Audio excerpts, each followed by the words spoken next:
shit. You're in tune to the new cypher sounds and we lock down in the media. It's all about high-level music for the Y2K vibe. Shouts out to the UK talent. Just keep pressing on and moving forward. Cause UK talent is nearly at the beat, yeah? Don't give up now, it's not long. It's just a matter of time.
Hello, everybody.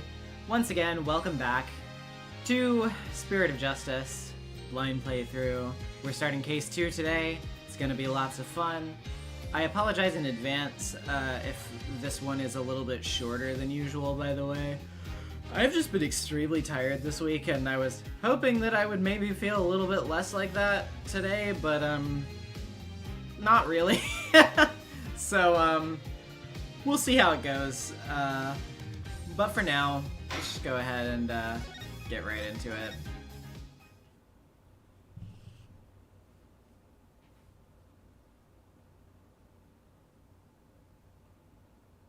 The magical turnabout.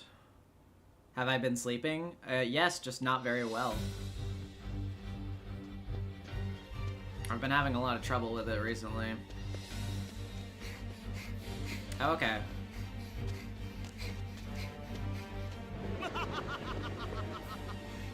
The Joker! The Jongler?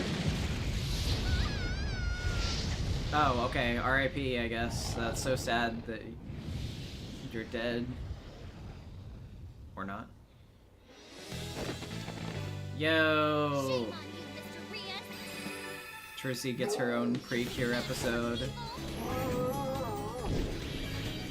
Hey, the Grammary theme. Oh, it's already over.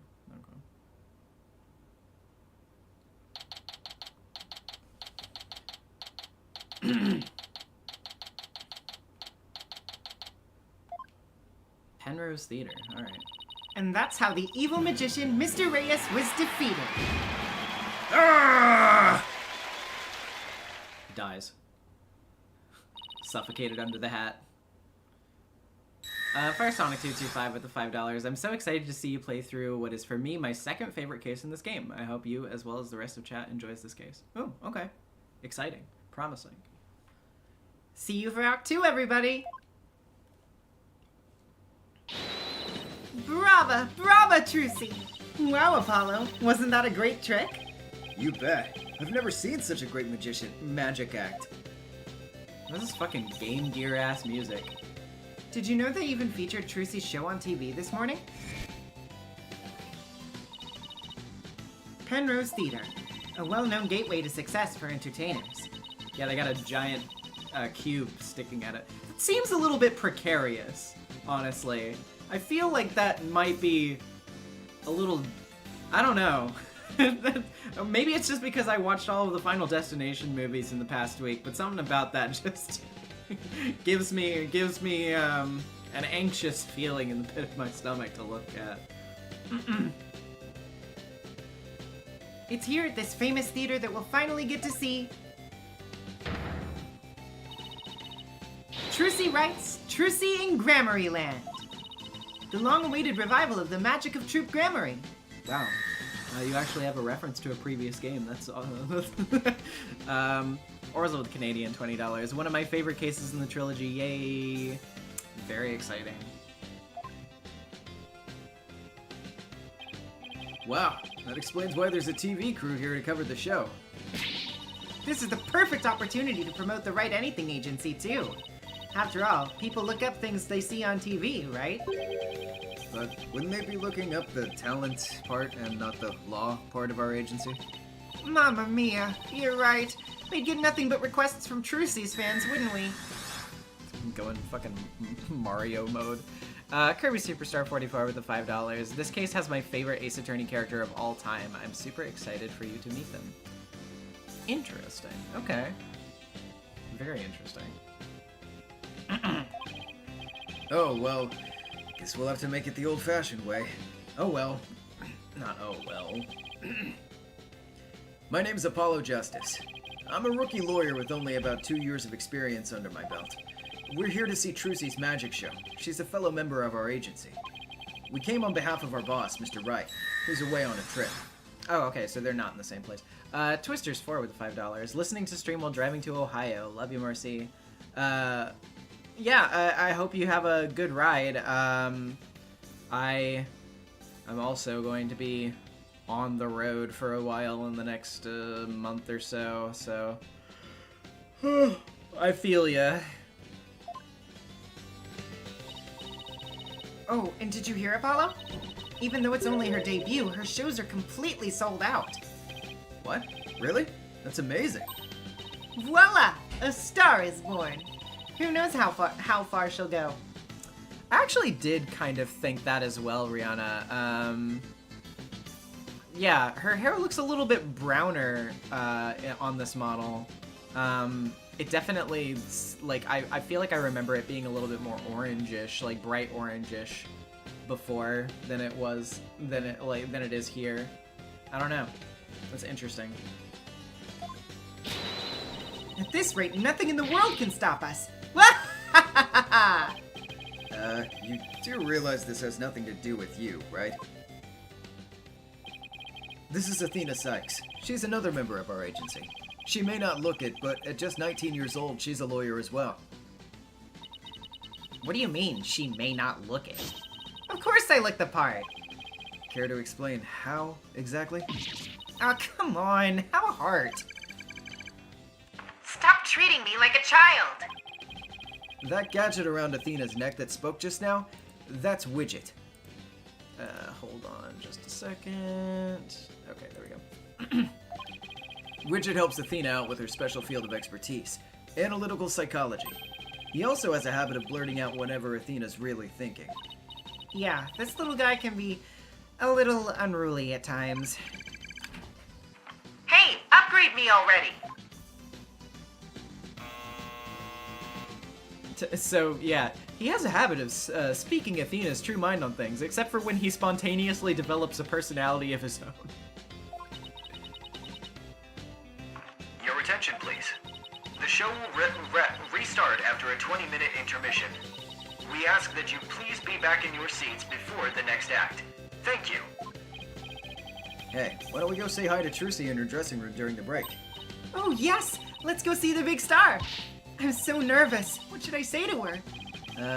Whatever you usually say to her at the office every day.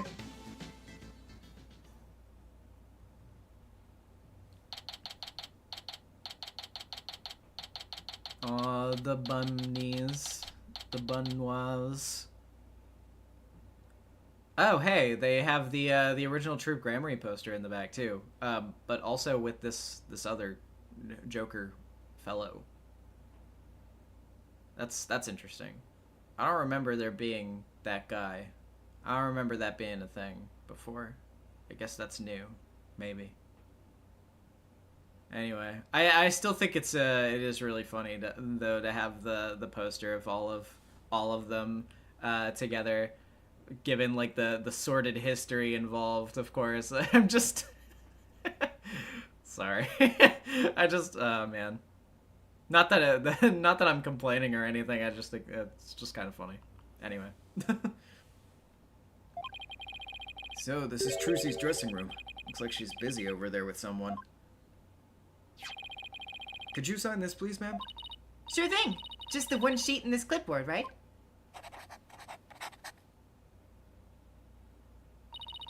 A fan asking for Trucy's autograph, maybe? I don't think so. Looks like some kind of contract.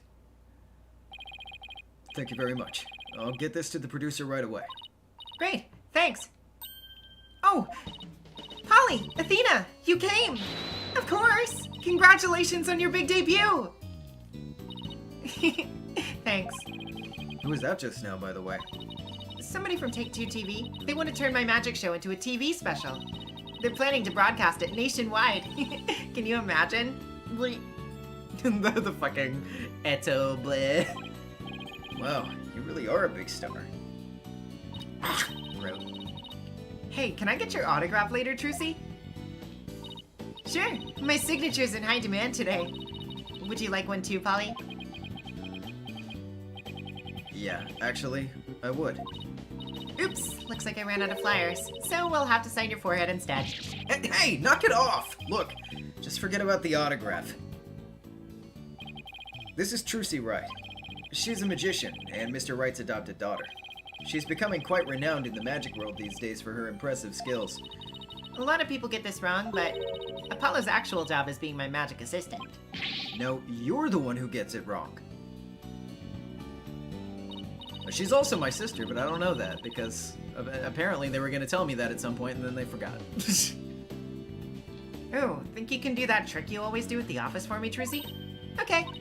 Behold, the wondrous magic that can make anything disappear. 3, 2, 1. Ta-da! My magic panties are an extra-dimensional galaxy. They still really want to hold on to that joke for some reason.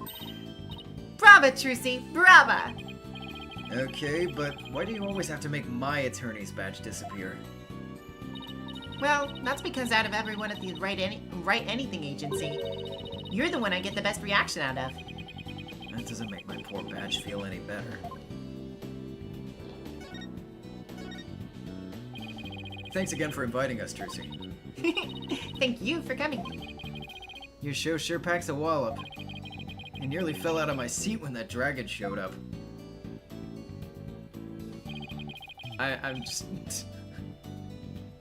because I'm thinking of, you know, like Phoenix, like his original name, Ryuichi, Ryu, Dragon. It's like, you know, Apollo being like, "Oh God, it's the boss!" I thought you were overseas. I swear I'm doing work. When it attacked you, whew, I was terrified, even though I knew it was just part of the show. That's good, because the trick is the crowning glory of Act 1. I'm really glad you're enjoying the show. I heard your shows are completely sold out, Trucy. They say your fans were all over the tickets the instant they became available. Like hungry wolves going after their prey. Sounds like you've made a loyal pack of followers for yourself already, Trucy. But you two were the only ones who got a special VIP invitation from me. All hail Sunset Youth 2 with the $2. Good to see the writers remembered Trucy exists. Yeah, they didn't remember that much in the previous one. So it's good to see Trucy get some actual meaningful screen time. Today's just a dress rehearsal for the performers, staff, family, and friends. A general probe, huh? That's what they call it in Wait, is that how you pronounce it? I don't know. That's what they call it in Germany. I'm sure that's probably not how it's pronounced. The real show isn't until the day after tomorrow. By the way, are you going to finally do your magic panties trick on stage after the break? I'm sorry to disappoint anyone who came just to see my magic panties, but my next trick is completely new. I'm debuting it today. Oh, a new trick, huh? Are you gonna chop Apollo up into little lawyer bits? Funny, I don't recall ever agreeing to anything like that. Well, that does sound like a good idea. Today's trick is a totally new Troop Grammary original. The entire future of the troop is riding on the success of this special new trick. How so? Interesting. This show is really important to me. It isn't like the other shows I've done. As the rightful heir to the Troop Grammary repertoire of magic, this show is my first chance to unveil the tricks I've inherited. Troop Grammary, huh? Yeah, I have a poster of them hanging right over there.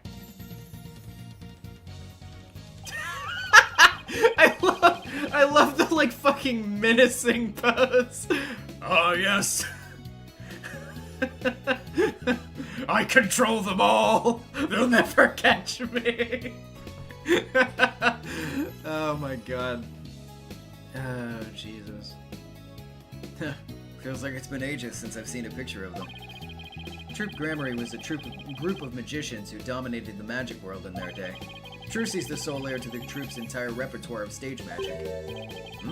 Who's this guy in green and purple on the left here? That's what I'm saying.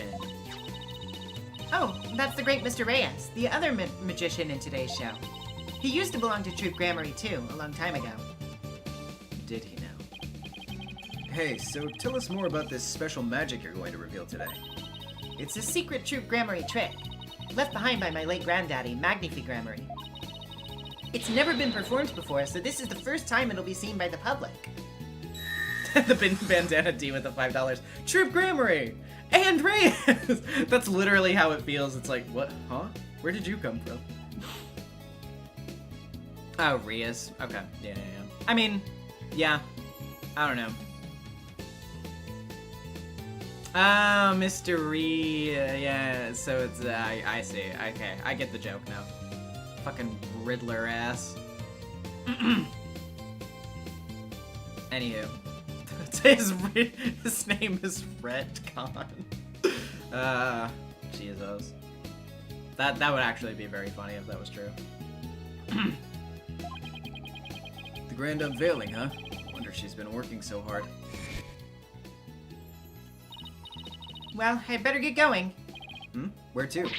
To practice my act, of course. The show's only a few days away.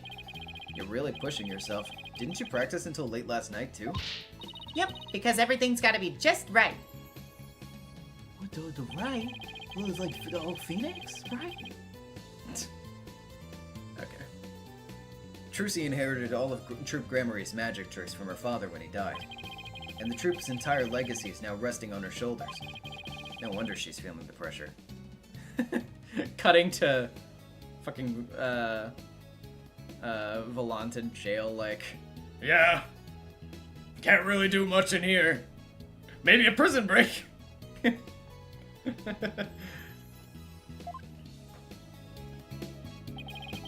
Looks like everything's going well today, though.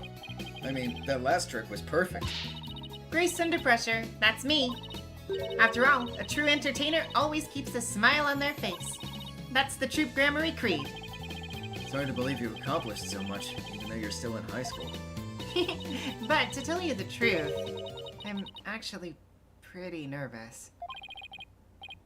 you know, Zach did consider a prison break trick. Volant could probably do it. Yeah, I mean, you know, you gotta honor his memory, dude. Well, I mean, well, anyway, the less I say about Zach Grammary, the better, I suppose. All hail Sunset Youth, too, with the $5. The detail I like is in 4, Nick asked Volant if there was another member, and Volant didn't say no, he just asked back who such a person would even be. Well, I guess we have our answer, then. You'll be fine, Trucy. If anybody can do it, you can. Polly, that was just the boost I needed. Thanks. Apollo's fine sure has a way of really hitting you right in the heart. And in the ears. Enough ragging on my voice already. Trucy? Hello, who's this? Oh, hi, Bonnie. You? Oh, you're cute.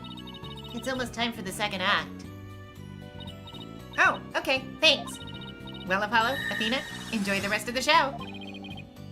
Break a leg, Trucy. Twister's 4 with the $2. Love the consistent use of RBY for trios and AA. Yeah, it's fun. The color coding is always nice. Thanks. Hey, Will. Oh hey, there are this bunny-looking girl and also bunnies. I see. I hope her new trick goes well. Hey, this is Trucy we're talking about. She'll be fine. Oh, another new mysterious person, or is it just the same person? Or no, what? Well, because we named her, so her name should be showing. So. Oh, I wouldn't be so sure. Hmm. Oh no, it is still her. Okay, never mind. I second guessed myself. Performing magic is like walking a tightrope. There's always an element of danger. One little mistake can even cost you your life, you know? I wonder if she'll make it across today. Make it across today? And what do you mean by that exactly? Oh, nothing. Now, if you'll excuse me. She's gone. What was that all about? Judging by what she said, I'm going to guess she's probably a magician too. Come on, Apollo. We've got to get back to our seats now or we'll be late. Ow! Hey, stop pulling! Okay, let's see. Guess it's time to move back to the stage. Whoop.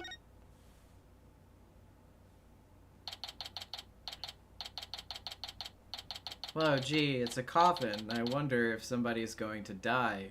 I wonder if perhaps a person color-coded after the coffin could possibly die.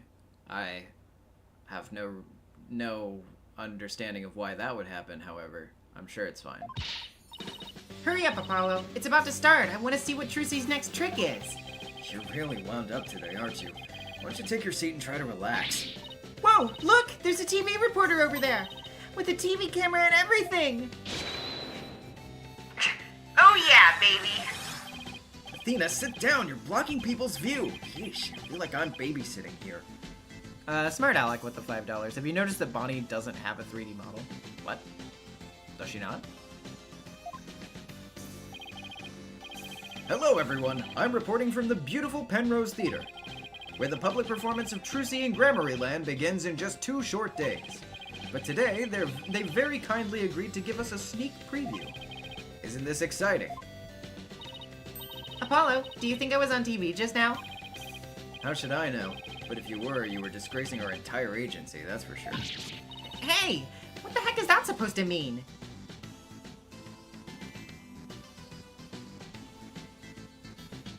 Oh, just, yeah. I guess just the front face. Yeah, I don't know. I don't know.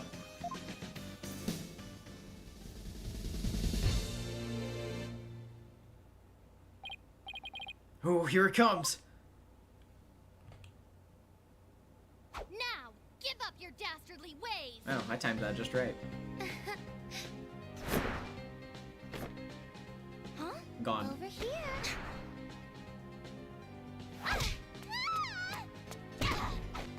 Uh-oh.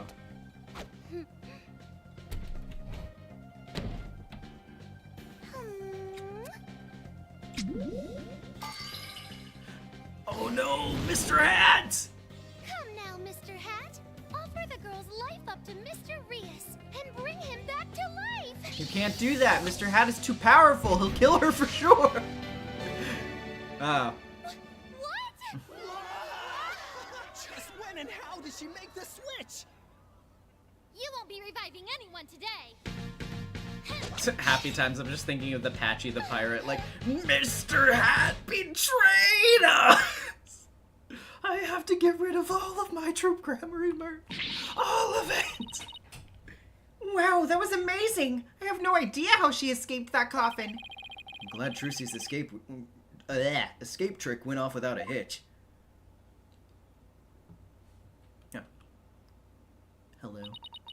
And when I open the coffin, like this, inside you see... A dead guy. A guy who is dead. Mr. Rias? But how? I wonder what's going on. He's not getting up. Trucy!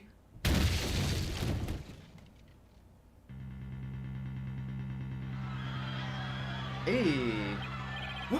What just happened? Oh man, an accident?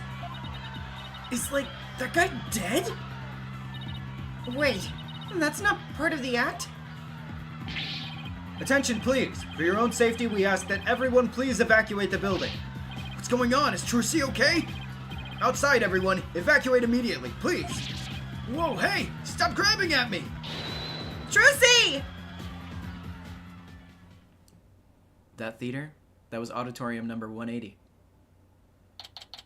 If anybody watched Final Destination in the chat, you don't get that joke. That's a little Easter egg from me to you. Tuck that one in your cap. Okay, anyway. They kicked us out. Hey, what gives? Will somebody please tell us what's going on? Poor Trucy. I hope she's okay.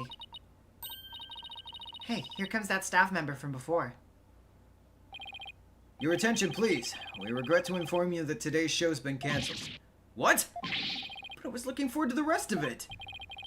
We're very sorry, but the theater is on lockdown pending a police investigation. Excuse me, is it because of that accident? That man in the coffin, is he? Well, we're still trying to figure things out, sir. But I can tell you that Miss Wright is fine. She wasn't injured, so please don't worry. Thank goodness, she's okay. Hey, you there! Oh, hey, who are you? What the heck's going on? Wouldn't even let me in. Me for crying out loud. Oh, Mr. Rettens, there was an accident during the show. An accident? Great, just great. That's all I need right now. You have any idea how much money we're sinking into this program? And you are? The man behind the scenes, that's who. This is a fine kettle of fish, let me tell you.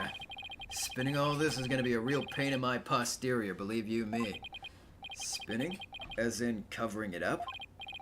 Look, I gotta get inside. Seriously, can't a guy catch a break around here? Well, there he goes. Why don't we go back to the office for now? I'm sure Trucy will call us once things have settled down. Yeah, guess you're right. Alright. Permanent Megamind smirk? Oh my god.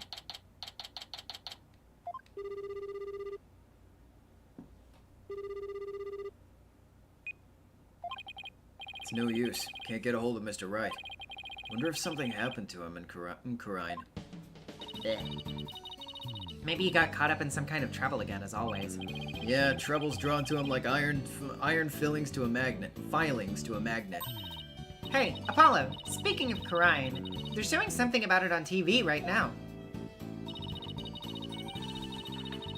There have been some surprising news coming out of Kingdom of Karine. The country recently saw defense attorney Phoenix Wright win a not guilty verdict. The first verdict of its kind in 23 years. Mr. Wright won a trial in Karine? Lawyers are said to be highly disrespected in the Kingdom of Karine, so Mr. Wright's win was an upset victory amidst entrenched hostility. Wow, did you hear that? The first time in 23 years. Yeah, but what was he doing in court there in the first place? Thought he just went for a visit. So he was in some kind of trouble, just like we thought. Next, an update on the unfortunate accident that occurred at the Penrose Theater. Hey, now they're talking about the accident at Trucy's show. Famed magician, the great Mr. Rias, was skewered with a sword and died on the spot. Oh no. So, he really is dead. And now, here's the footage of that deadly moment. Oh, and now, watch this guy die. Everybody on the TV at home, watching TV at home, please watch the moment of this man's murder.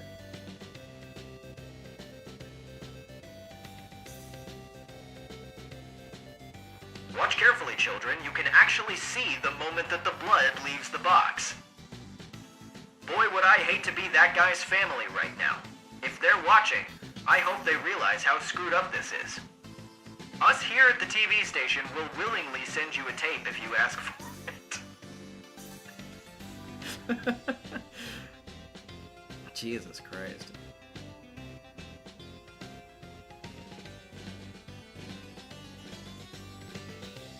Yay!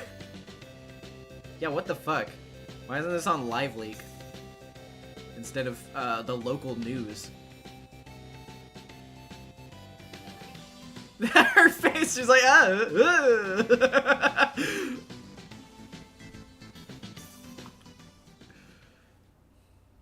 The zoom is wild. Mr. Rias's body isn't visible in this footage, but these are still very shocking images. The magician, Trucy Wright, is reportedly still only a high school student. Could it be that this unfortunate accident happened due to a lack of proper training? Did the young magician have enough experience, preparation, and knowledge? Some might say that Troop Gramarye should be held accountable for this incident. I mean, good luck with that. The only other member of Troop Gramarye that's still around is, well, one has... Well, I mean, I guess technically one is around, just, you know, doesn't really associate with the name anymore, and also everybody thinks she's dead. And the other one is in jail. So... They're just like, Troop Gramarye is going to have to take responsibility for this. Again, cut to Volant in his fucking jumpsuit in jail, shaking the bars like, what do you mean? I'm already in jail! What more do you want? Bro, what the fuck? I had nothing to do with this. Hey, what kind of biased reporting is this? Yeah, they're making it sound like it's all Trucy's fault. Oh, we've just received more breaking news. Oh my. The young magician in question, Trucy Wright, is now under arrest on the charge of involuntary manslaughter. What? We will keep you updated as this unfortunate tale unfolds. Stay tuned. Trucy's under arrest? She can't be!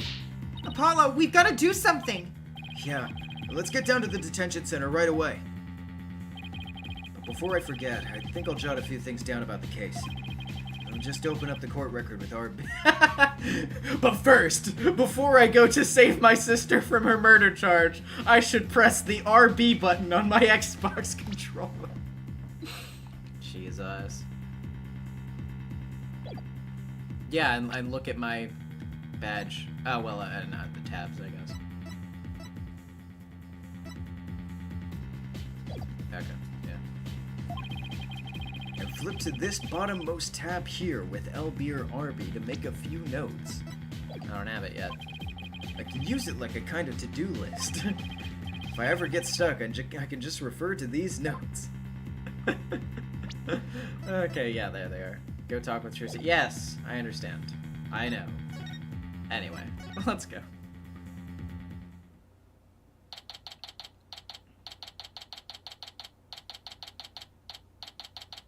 I know he doesn't know that it's his sister. I was making a joke. I was making a gaffe. A little silly.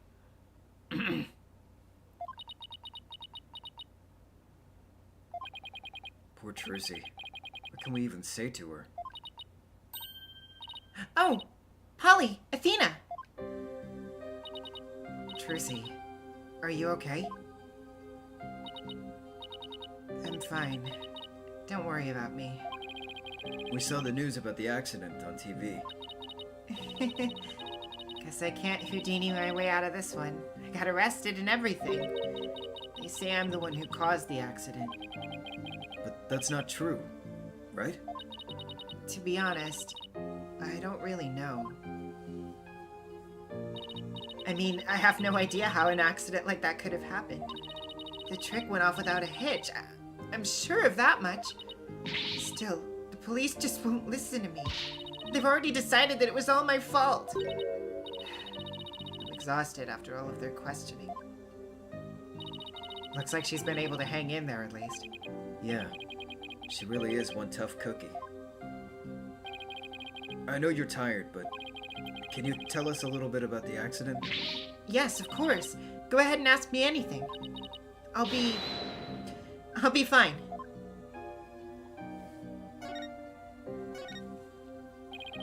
For starters, can you help us understand what happened? In today's show, there was a dead body in the coffin. How'd that happen? Was there some kind of accident? I don't really know. The coffin was supposed to be empty when I opened it, but instead, Mr. Rias's body was in there. That must have been a huge shock for you. And when the dragon set piece fell down at the end, was that an accident too? It must have been. I have no idea how or why that happened either. Nothing went the way it was supposed to. I still can't believe Mr. Rias is actually dead. As tough as she is, this is obviously taking a toll on her. But how did Mr. Rias's body get into the coffin in the first place? Trucy, we need you to tell us the secret of the trick. You know what they say, a magician never reveals her secrets. But I guess I should make an exception this time. But if you ever tell anybody, I'll make you my guinea pig for every single new magic trick from now on. Don't worry, I'm a lawyer, remember? Client confidentiality is part of the job.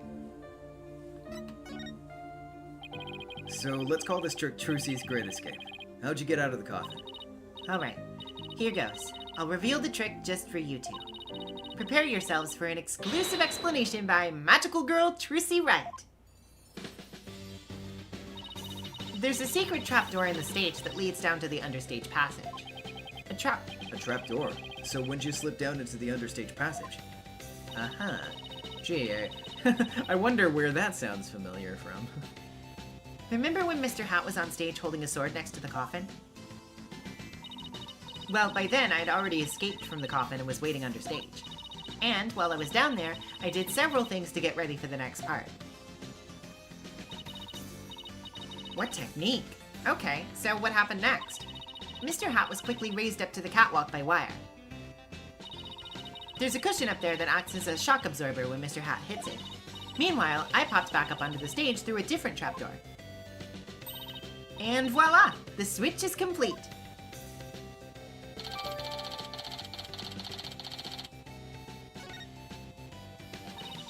I had no idea all of that was happening. I was convinced you were still in the coffin. That's what professional magicians do. They make their audience see something that isn't really there. In other words, you make us see illusions, right? We call it misdirection. While we keep you busy believing one thing, we're busy making something else happen. What we say is there really isn't, and what we say isn't there actually is. I get it. It's kind of like a magical bluff. But there's no escaping the fact that the victim's body was actually in the coffin. It wasn't empty like it was supposed to be. Yeah, that's the part I don't understand. The last thing in the world I expected to see in there was Mr. Rias. Could he have climbed in there by mistake? I should get back to asking Trucy about the accident. Can you tell us more about the victim? Who exactly is this Mr. Rias? You said that he used to belong to Troop Grammary, right? Wait, you don't know who the great Mr. Rias is, Apollo? No, because they didn't mention him in the fourth game. So, kind of feels like it's being sprung on me, actually, but... He's super famous. He's all people talk about on TV. Really? I just assumed he was one of Trucy's assistants. Way to diss the dead, Apollo. So, how did the two of you come to perform together, Trucy? Well, like I said, he used to be a member of Troop Grammary. He was a protege of my granddaddy, NezumiVA Grammary. So the TV station arranged for us to perform together in this time because of that connection. I actually, I find this really funny to think about, hold on, because there was that whole thing with, like, you know, obviously the struggle between who would acquire NezumiVA's magic and all that between Zach and Volant, and it's like, you know, oh yeah, you know, this guy was also another secret troop member. He was a protege of NezumiVA's. Bro, he didn't even get asked if he wanted that shit. He didn't get offered it or nothing. He he was just in the background. They were fighting over this stuff. He probably found out about this like a couple months later. He was like, what the what? Hold on. What? He didn't tell me about that at all. We'll get to that. Okay. I figure, I'm just like, I think it's very funny. Jeez. So the TV station arranged for us to perform together this time because of that connection.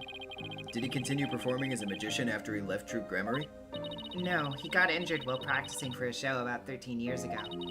That's why he left the troupe. After that, he took a break from magic for a while. I see, I see. I'm pretty sure it's a recent thing, him getting famous again. I only started seeing him on TV again maybe last year. I had nothing but respect for Mr. Rias as a magician. I can't tell you how sad I am that this happened. I can't imagine how traumatic it must be to have someone die during your big show. Oh, but hey, don't worry, I'm fine. I have to stay strong for my fans.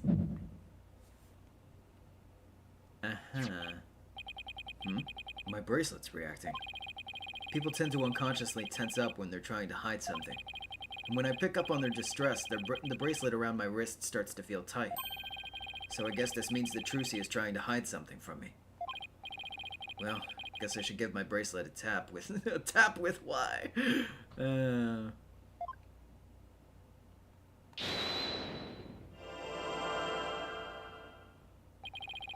I can see things others can't. The slightest twitch, gesture, or change in expression. Yes, I can see it all when I'm concentrating intensely like this. And when people are feeling nervous, they sometimes reveal a certain habit or tell. I'll just shift my viewpoint around until I find Trucy's tell. Well, I kind of assume that it... Oh, okay, it's actually your eyes. I see. Okay, I think I found her telltale tale. Tell. Blech. Now to listen carefully to every word and see what she gets shifty-eyed over.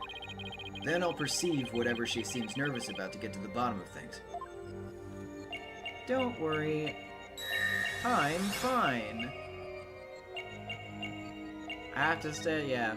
M. Hollis, 1989 with the $2. Breakup, crash, leg. Gotcha! Come on, Trucy. You should know by now that you can't hide anything from me. Don't tell me that your bracelet reacted. Yep. And here I thought my smile was going to do the trick. Looks like I broke the first rule of being a magician. A true entertainer always keeps a smile on their face, right? I remember hearing you say that before. That's right. It's a Grammary motto that my daddy used to say before he passed away. I'll never forget it. It's one of the few precious memories I have of him. But you can't keep everything inside, Trucy. You'll burst. Why don't you tell me what's bothering you? I can't. If I did, you wouldn't believe in me anymore. That's not true.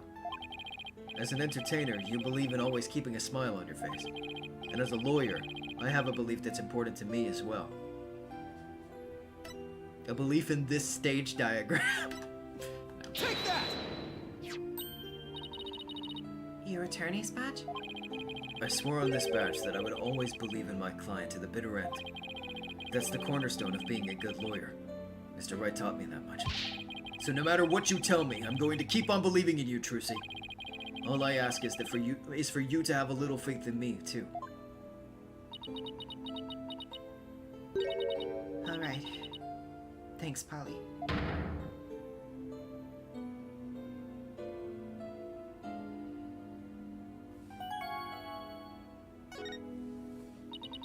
Polly, what if I made a mistake? What do you mean? What if it really was me who stabbed Mr. Rias? What makes you say that? Well, in my escape trick, I used both a real sword and a rubber sword. I switched the real sword for the rubber sword just before I stab it into the coffin. So even if somebody had been in there, the rubber sword shouldn't have hurt them. But Mr. Rias was found dead in the coffin. I know, it just doesn't make any sense. I know I swapped the swords. You're absolutely sure? Positive. I practiced that trick hundreds of times with no mistakes. I remember very clearly swapping the swords this time too. But could I have made a mistake this time? Could she really have? Well, I better get going. Where to? To practice my act, of course. The show's only a few days away. You're really pushing yourself. Didn't you practice until late last night, too? Yep, because everything's gotta be just right.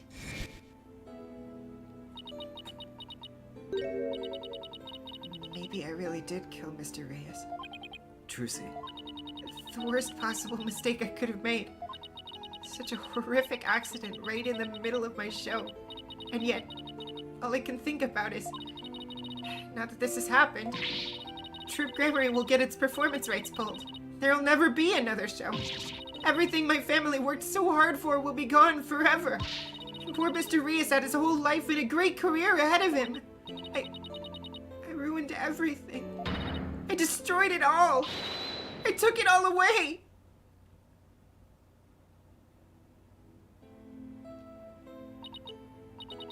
Polly, I'm ready to pay for what I did.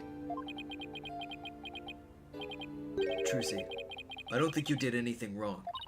You don't? I've had one question going through my mind this whole time. Was this accident really your fault? What do you mean? I don't have any proof or anything. It's just... I don't think you'd ever make a mistake like that. Apollo. I saw how hard you worked on your tricks, staying up late every night to practice. And I know you. You always get everything picture perfect. I mean, Cloudy Bow, I would argue that Maya has like a couple of those. She arguably has one in her interrogation in Reunion and Turnabout, and she is absolutely breaking down at the end of the last trial in 3. When she's like, I don't want anything to do with this anymore. And I don't want to like carry my family's legacy anymore. I just want out. Which I also think is a really good moment for her character.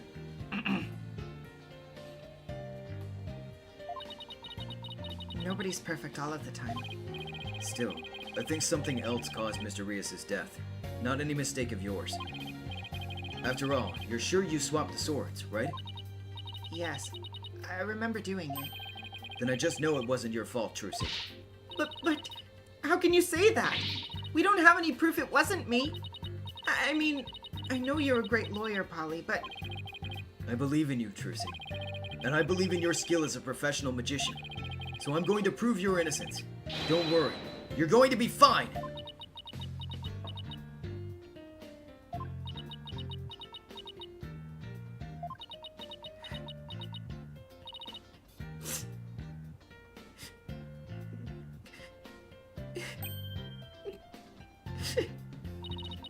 Thank you, Apollo. Thank you for believing in me.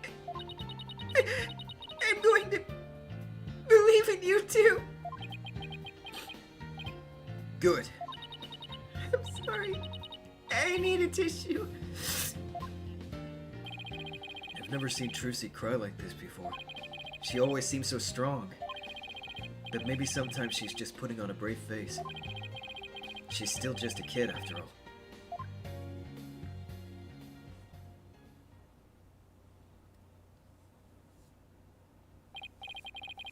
So I have to ask to make it official, but will you let me defend you? Yes. I'm counting on you. I don't want to have to cancel the show on its opening day. Right. She seems fine now. Jersey! Let's win this trial together! Unlike some people.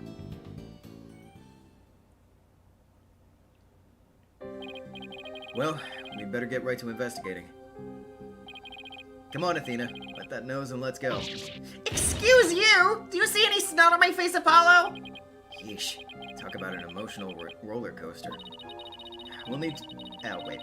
We'll need to investigate the stage at the Penrose Theater where the body was found. Yeah. Hope no one will try to stop us.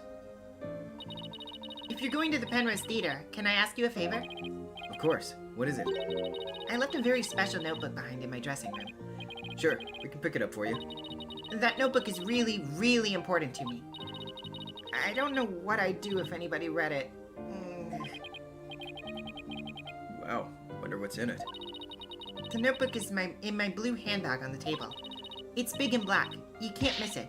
Thanks in advance. And with that, I've gotta go. Seems like they've got more questions for me. Alright. See you later, Trucy. So, should we investigate the stage first, or go get the notebook? I feel like we're getting more of a reaction from Trucy now than when we uncovered her biological dad was killed.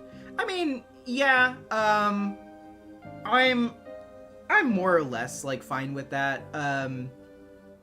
I feel like that moment where you can tell that she's really holding it all in the original game, or in Apollo Justice, I mean, is sort of emblematic for her character in that particular instance. In this instance, yeah, it's like, it's not her dad, but she's like convinced that she is literally responsible for killing this person, which I would argue is like in a whole league of its own. Like, obviously, having a parent die is very traumatic, but thinking that you specifically are responsible for a person's death is, ugh.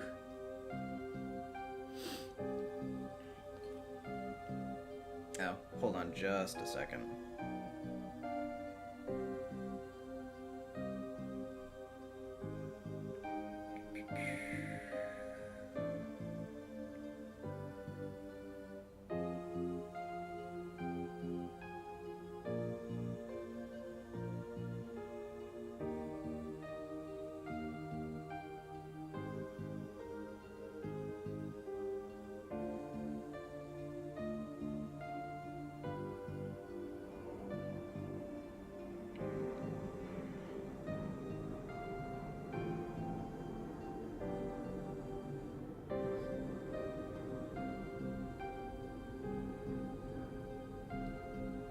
Sorry, I had to respond to a message, because, well, I won't get into it, but, friend going through something tough right now, so I wanted to let him know that I was here and that I'd be available once we were wrapped up here. Anywho.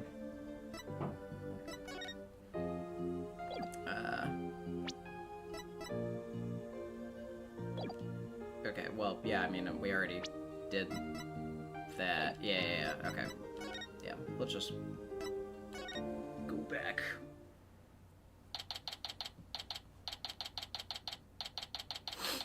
The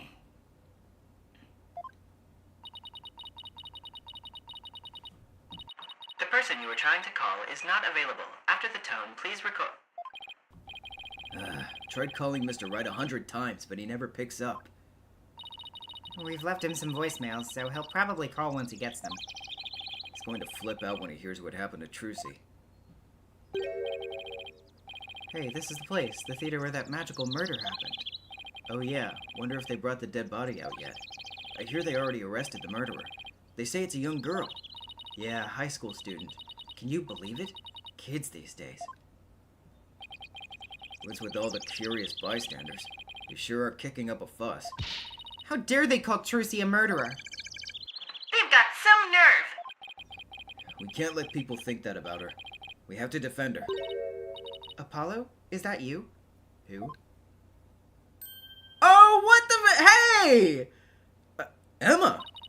It's sure been a while. How have you been? Oh, can't complain. I haven't seen you in ages. Emma's not usually in the best of moods, so I never quite know what to do or say around her. Well, we have some business to take care of, so I guess we'd better get going. Hey, wait a minute! What? Was it something I said? You're darn right it's something you said. What's with you brushing me off like that? We've got heaps to catch up on. After all we've been through. You're not still mad at me about something, are you? What? Sorry, I didn't mean to upset you. Who is this, Apollo? A distant cousin or something? No, Emma's a detective I've had the pleasure of working with before. Hello, I'm Emma Sky, forensic investigator. What? So you're finally a full-fledged forensic investigator? Oh, fuck yeah, dude, let's go! Yeah, I finally achieved my lifelong dream. Look, I even have an official forensic investigator armband and everything. That's great, Emma. But the exam was really hard, huh? Oh, it was a cinch. Really?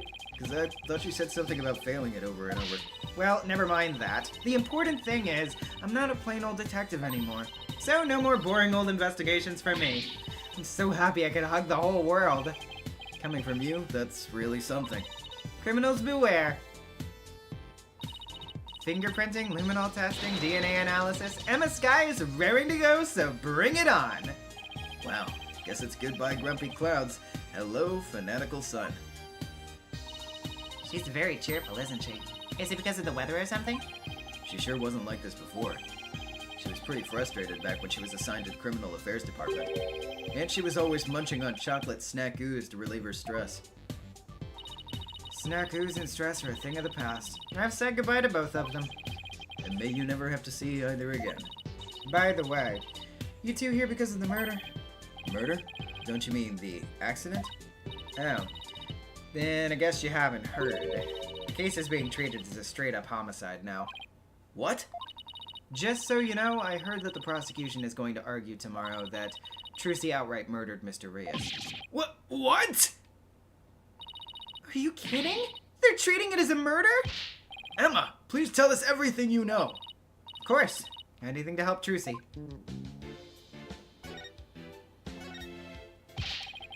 Why is this case being treated as a homicide now and not involuntary manslaughter? Well, apparently, there's something that proves it was a straight-up homicide. Well, that's vague. Do you know any of the details? No. I'm afraid that's all I was told. Really? How come? Well, because the lead prosecutor is kind of a hard guy to read. Though maybe it's just a cultural gap thing. Anyway, he's not one to really share his thoughts. Wait, what do you mean by culture gap? I mean that he's a foreigner, so his way of going about things is different. So who exactly am I up against tomorrow? But before that, let's talk about you. Congrats on finally becoming the forensic investigator you always wanted to be. Thanks! Failed that exam so many times, but I finally did it. I can finally use my forensics kit openly whenever I want. Oh yeah, you used to have to stealth use a kit you sent away for. Oh, I still use that one too. But now it's more of a hobby kit. It's important to have hobbies too, you know. So basically nothing has changed. Are you kidding? I don't have to worry about getting in trouble for taking fingerprints for fun now. It's positively life-changing. I can take all the prints I want. Are you sure you're allowed to do that? Sure, I'm sure. I've been collecting all the prints I've taken into a personal database. Now hold out your hands. I need to get your prints too. Just promise me you won't use them for evil. I can't believe she took my prints too, Apollo. Okay, now let's talk about the prosecution. Chief Prosecutor Edgeworth has been reorganizing the prosecutor's office lately. As a part of that effort, he's gotten rid of a lot of corrupt prosecutors. So the prosecutor's office is looking pretty empty these days. And that's how a foreign prosecutor got assigned to this case? That's part of it, yes. We were short on prosecutors, and this guy just happened to be visiting. I like the idea that it's like, okay, we have to weed out corruption. All right, Mr. Edgeworth, right on it. We have a shortage of prosecutors. What? And what's the purpose of his visit? Well, some insurgents from the Kingdom of Khura'in are thought to be hiding out here. As an international prosecutor, he apparently came to investigate the matter personally. So he's from the Kingdom of Khura'in?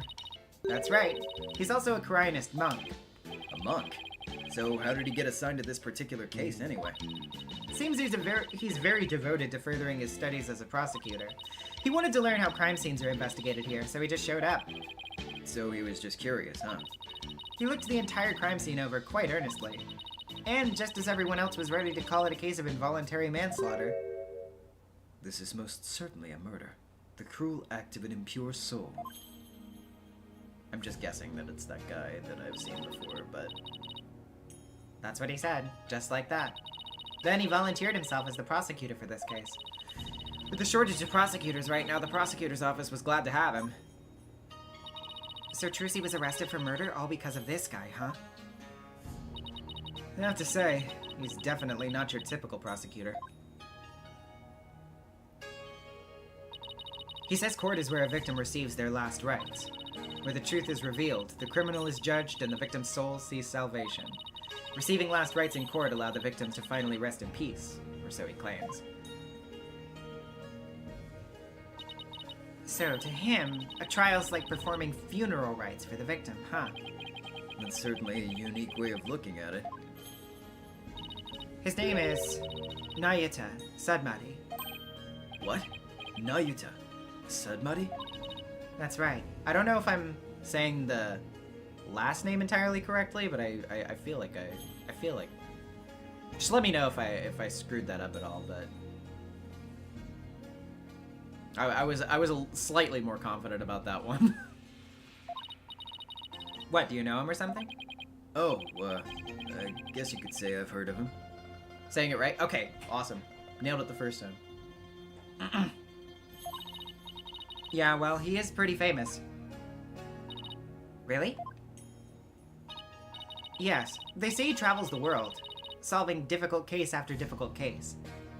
Pretty correct emphasis on syllables is a little different. I see. Okay. Because, I mean, yeah, like, I see Nayuta, and, I mean, like, obviously it's a different context, but, like, I just, you know, I just immediately think of the pronunciation from Chainsaw Man. Nayuta Sadmati. Okay. I feel like I would overthink it until I actually heard somebody else say it, so I'll just, yeah, stick with it for now, but we'll yeah. It's always difficult whenever you're, like, trying to figure out the specific emphasis. Yeah. No, I figured. As long as I'm getting it, like, relatively correct, that's what I was hoping for. Where there's a hard case to crack, he's called in to prosecute it. Wow, sounds like he's going to be tough to beat. I can't believe this. I have to stand in court against him? Oh, Apollo, you know him. I see. Seems like a very kind and gentle person, though. He's very polite and understanding to everyone he talks to. So he's a pretty agreeable guy then. Yeah, he's bound to see what kind of person Trucy really is. But don't they hate defense attorneys in Kurine? Would he even listen to what we have to say? I don't see why not. It certainly seems like the type of person who would. Even so, do you think you could do us a favor, Emma? Could you tell Prosecutor Sadmati about Trucy? About what a good person she is? Of course! Leave it to me. I'll make him understand there's no way Trucy could have committed murder. I hope he listens to reason. Me too. This is looking pretty bad, Apollo. They're calling it a murder, and they've even got proof. What are we gonna do? Look on the bright side, that's what. Bright side? What bright side? Well, the good thing about there being proof is that it has to point to the real killer. If we can find out who that is, we can prove Trucy's innocence. Oh, hey, you're right. What do you mean? Hold on. Am I... The good thing about proof is that it had to point to the real killer. If we can find out who that is, we can prove Trucy's innocence. Oh, hey, you're right. What do you mean? Hey, you're right. Athena, is this concept, like, surprising to you? Oh, yes, the true killer. Why didn't I think of that? Athena, what do you mean? Anyway. We have to find two things. Proof of Trucy's innocence, and evidence of the true culprit's identity. You know what, Apollo? You're starting to give me a glimmer of hope. And that means there's only one thing to do. Emma, would it be alright if we investigate the scene? If I said no, you'll just do it behind my back anyway, right? Would I do something like that? Guess the jig is up. No, alright, but I better come along. Who knows what sorts of mischief you get up to if I'm not there to keep an eye on you. Mischief? Sounds like Emma trusts you about as far as she can throw you, Apollo. He has been known to move things around at the scene of a crime, you know. And what about you? You used to do all kinds of forensic tests on things without permission. There's nothing wrong with that. After all, forensics is always on the side of justice. How is that even remotely fair?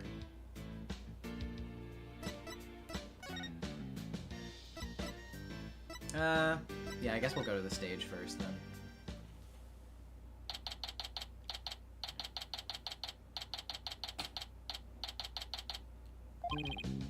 Alright, let's get down to investigating, shall we?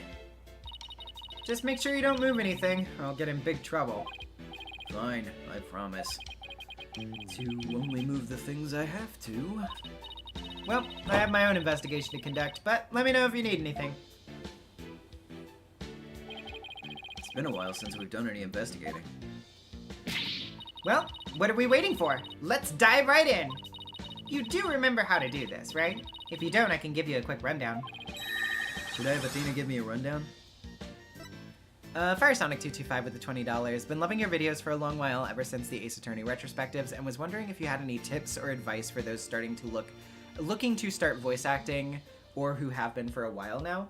I mean, I don't know, because voice acting is such a, like, I mean, if it's more to do with, like, fields, like the field itself, really the only thing I know to say for that is, like, it's kind of luck and, like, right place at the right time sort of stuff. Although, definitely, like, looking into services like voices.com, casting call club, stuff like that to get work is a good way to sort of do that. As far as technique goes, though, I don't know. I definitely, like, I try to sort of keep my voice active a lot by just, like, anytime I'm reading a book or, you know, even just a visual novel that doesn't have voice acting or whatever else, like, you know, anytime I'm reading something actively, I usually, like, if I'm, like, you know, have some time to myself or whatever, I usually try to just, you know, read it out, do voices and stuff, just kind of try to practice, like, flexing your vocal cords and range and stuff. See how far you can stretch stuff without it being painful, obviously, because another important part of it is always keeping it within a range of comfort, because obviously a voice that you can do isn't necessarily a voice that you should do, if that makes sense. Like, if you're doing a voice that consistently hurts to stretch to, then that's not one that you can consistently perform. So, you know, it's not one that I would encourage, like, trying to do that much. Like, if that makes sense. Sorry, I'm just kind of rambling a little bit, but yeah. Hopefully those are some helpful notes. Just lots of practice. I'm okay. Don't worry about me. I got it all locked away in the vault up here. Good. And I'm sure it'll all come back to me too as we go along. Wait, wasn't it you who just offered to give me a rundown?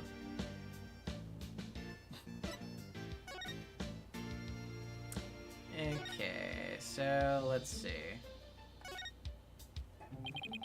So, this is the coffin the dead body appeared from.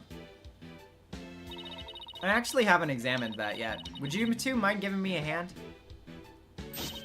No sweat. Tracy said the coffin was supposed to be empty. Oh wait, that was Apollo. Sorry! Ugh. Trucy said the coffin was supposed to be empty when she stabbed it. So how'd the victim even get in there? I bet there's a secret door or something. Sure is an oddly shaped thing, isn't it? Who knew it could unfold into something like this? Well, I heard that since it's used for magic tricks, the left and right panels are made to be interchangeable. How that helps with magic tricks, though, I have no idea. Sure, they make use of it in some ways we can't even imagine. Wait a minute. Looks like the bottom of the coffin opens, too. Ooh, a secret door! Let's try opening it! Well, look at that. Seems to lead to someplace under the stage. That's right. Goes to the understage passage. It's pitch black down there. Hold on. I think I see something glowing faintly. It's hard to make anything out from up here. If you try to go down there, the magicians will get mad at you. Apparently, there are things down there that will give away the secrets behind their tricks. Well, that sucks.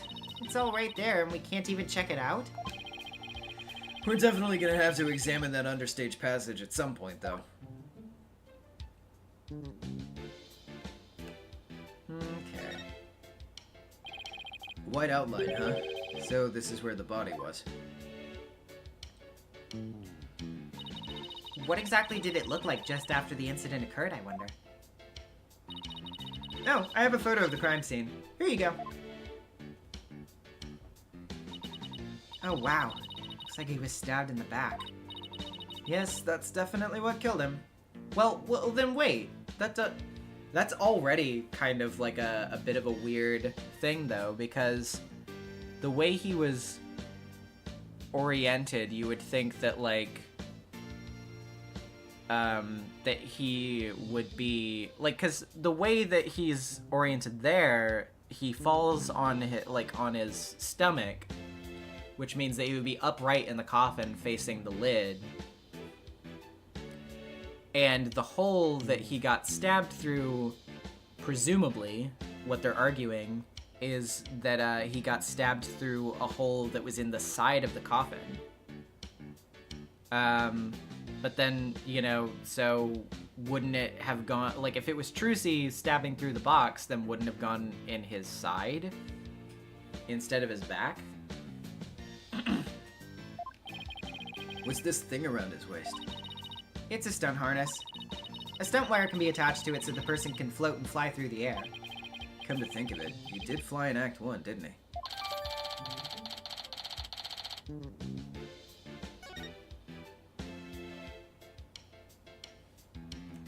Okay.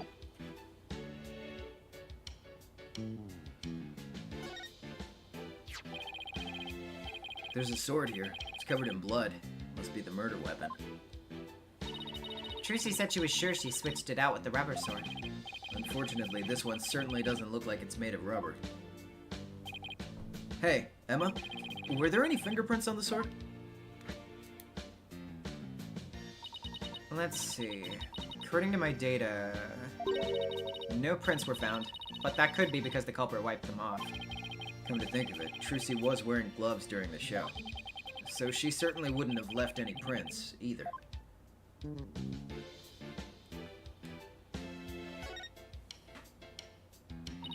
Wow, this dragon's a lot more handmade than I expected.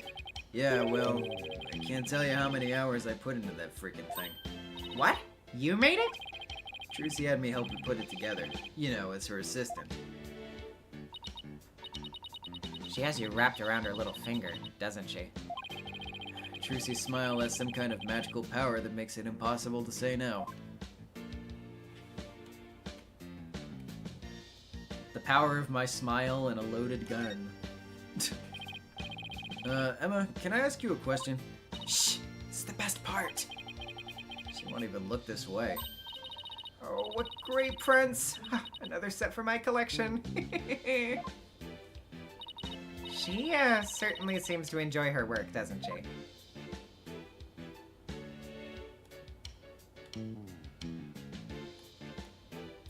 Let's see. Let's check it out up close. Oh, well, I did that. Oh, okay, I guess I didn't check this part, though. Apollo, look! There's a secret door in the back panel of the coffin. Do you think Mr. Rias could have entered the coffin through there? If he could have done it without Trucy noticing, then maybe. It's like two magicians trying to out-magic one another right under each other's noses. Okay, but yeah, one coming from the back does end up making a little bit more sense, too, judging by the stab wound. But that would just lend more credence to the idea that I don't think Trucy stabbed him.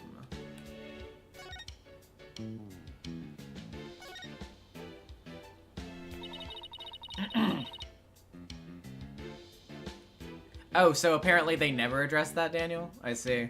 That's interesting. We have one of these in the office too, don't we? Yeah, the poor magic prop we used as a shelving unit. I'd kinda like to see Trucy perform this trick sometime. Well, we both know you'll be the one in the box if she ever did. Feel bad for the prop, but it can stay a shelving unit in that case. Although, yeah, I mean, I don't know. The trilogy port has been good about adding some clarifications here and there, so I don't know. Maybe spare us a line or something somewhere.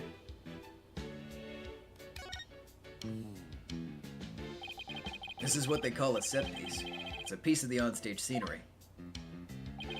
It suddenly fell down after the body was revealed, if I remember correctly. Just as the brave heroine screams, the spell on the dragon breaks.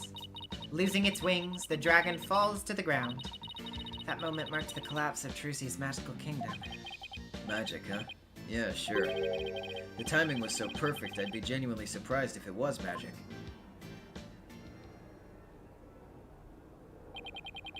Something isn't right. It just doesn't make any sense. What's the matter, Apollo? You're making that weird thinking face again. How did what should have been a rubber sword get switched with a metal one? Plus, the timing of that dragon set piece falling down. Wasn't that just a little too convenient? Something just isn't sitting right. Ground control to Major Apollo! Can you hear me, Major Apollo? Athena! I think I've got... Oh, wait. It's not an annoyed Athena, it's just... Athena! I think I've got it! I think somebody switched Trucy's rubber sword for the metal one. Well, yeah. Yes. Duh. Apollo. Wait, Athena! I think somebody killed a guy here. Like... Yes. Huh? To pin the murder on her. Someone switched the swords? But when could they have done that? When everyone was too busy to notice. Somebody could have switched Trucy's rubber sword with the metal one. After the set piece fell, I would imagine. After the set piece fell, everybody in the audience was kicked out of the theater. In the ensuing chaos, someone could have carried out a cover-up operation. Any one of the stagehands or show personnel could have done it before the police arrived. So what you're saying is... somebody's actively trying to frame Trucy for the crime? Yes, some disgusting individuals trying to get away with murder. So it's someone related to the show. There's definitely a very high chance of that. Now, if we could just figure out who it is.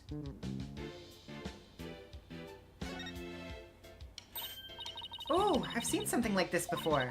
It's like that game where you stick swords into a barrel until a little man inside pops up. That doesn't sound like any game I've ever heard of. Really? It's pretty famous in Europe. Did you have anything to play with as a kid? Oh, you know us simple Americans, we're happy with just a hoop and a stick. That is such a fucking funny line. Just considering the fact that, like, I mean, you know, obviously the localization changes the location from Japan to America. This is very funny. Oh, you know us Americans. Oh, man.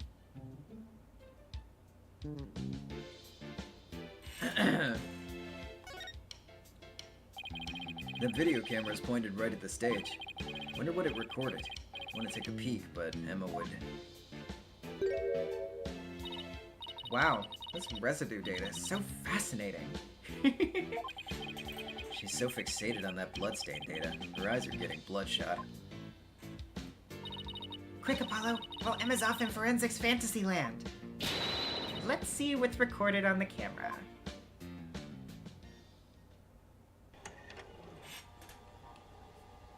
Alrighty.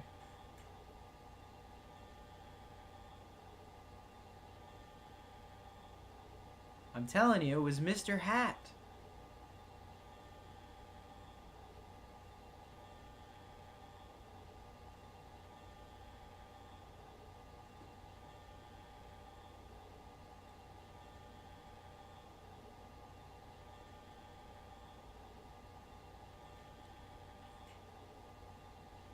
Yay, yippee.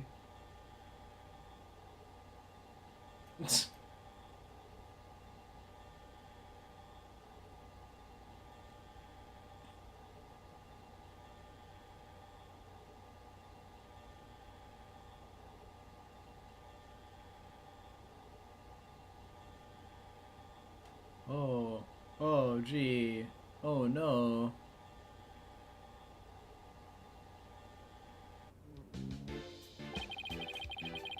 It's the same video we saw on TV where you can't see the body at all. Apollo, did you notice a strange shadow in that footage? No? Why? I don't think it was my imagination, but I'm pretty sure I saw something. A strange shadow, huh? Wonder what it was.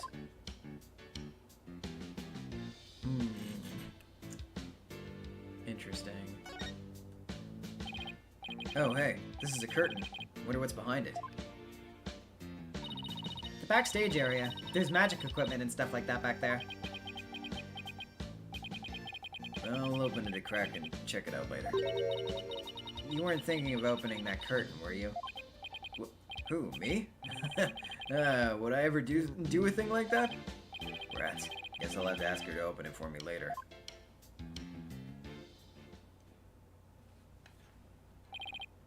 Let's see. What else do we need to do on this stage? Emma, did you find any fingerprints on the coffin? Actually, I haven't checked yet. I was going to do that at the end. I like to save the best for last. We aren't exactly talking about dessert here. Oh, but we are. Would you like to partake in my delicious dessert? I don't mind sharing. Oh, yes, please. There's always room for dessert, right? Alright, guess I'll join you too. So, could you show us how you check for prints, Emma? Sure. Let's start with the basics. As you know, fingerprints are an excellent way of identifying someone. That's because no two people have the same set of fingerprints, not even twins. So, if we find any prints on the coffin, they might lead us to the killer. If the culprit was dumb enough to leave prints behind, sure. Let's go ahead and dust for prints now. Let's see. This looks like a promising spot. Try dusting the area with fingerprint powder. Move the cursor around and keep pressing A until it's thoroughly covered in powder. When you're done, blow with Y to get rid of the excess powder. The powder in this bottle is all we have to work with. If you run out, try blowing on the area. Any excess powder will be returned to the bottle. Alright, I think I'm ready to give it a try. Okay, let's just... Wow, it is really just very circular, huh? Just dots.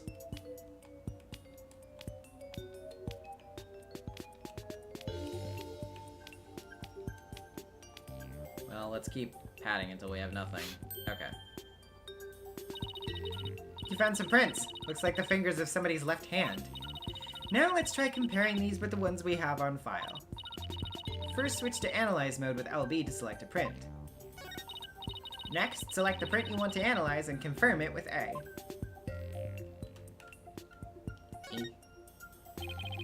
Got a pretty clear print here. Wonder whose it is. I have the prints of everyone involved in the case right here. Just choose the person whose prints you'd like to compare the sample against. Well, the last person who was in the coffin was...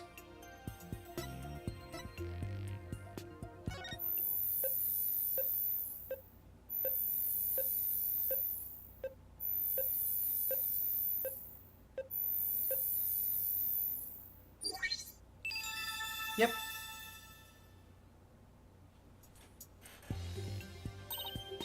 Bingo. Looks like the prints belong to the deceased, Mr. Rios. Well, if we found prints here, maybe we can find them elsewhere in the coffin, too. Guess I'll try dusting for more prints. Okay. God. Yay, dots.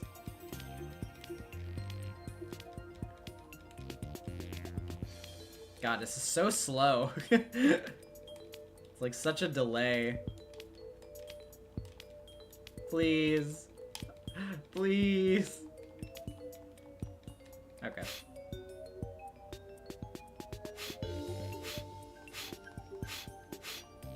please. Residue. Thank you.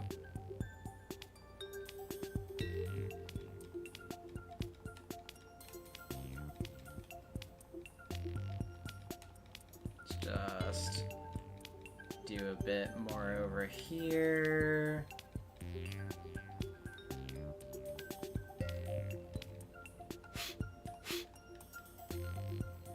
It's still not quite. It's pretty faded. I'm trying to see if I can get it just a tiny bit clearer, but probably not. Yeah, okay. That's probably fine. I'll just do this one. There, found some. These prints are apparently Mr. Rias's too. Shall we try looking for prints on the outside of the coffin now? Yes, let's. Twister's 4 with the $2. Poor sweet novelty. Yeah, it sure doesn't translate very well, unfortunately. This time you'll be able to rotate the coffin and look at it from different angles. That'll give you a chance to examine it thoroughly. You can use to turn the coffin in any way you like. And holding RB while using will let you jump to to where the action is. If you ever get stuck or confused, you can always reset things with a... Okay, and if I find any prints, I'll choose one to run against your data, just like before. Oh god, okay. This is a lot. It's a lot of ground to cover.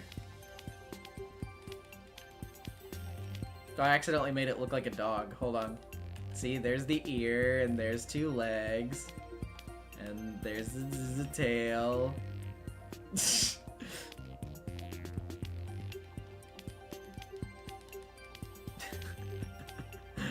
Okay.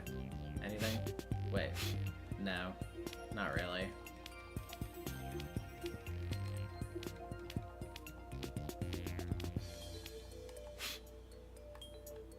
Yeah. Not really getting much of anything here, I don't think. Anything, on the sides, perhaps.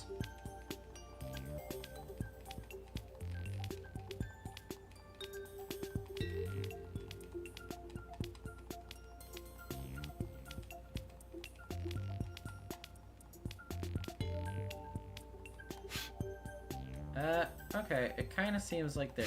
Oh, no, wait, no, never mind. I didn't blow on it hard enough, I suppose. Yeah, not finding anything there. Oh, wait, hey, what's this?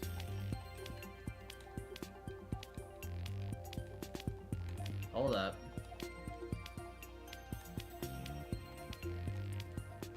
Let me just draw ditto on the top of the lid real quick. Ah ha ha ha. There, got a print. Alright, just check it against my data. That's funny. Doesn't match the prints of anyone involved in this case. Really? None of them? How can that be? Now then, wonder if I can find any more prints. Okay.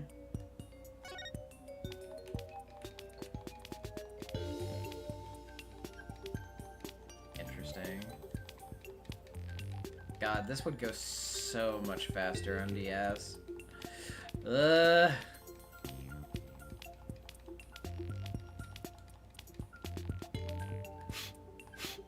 Nothing there.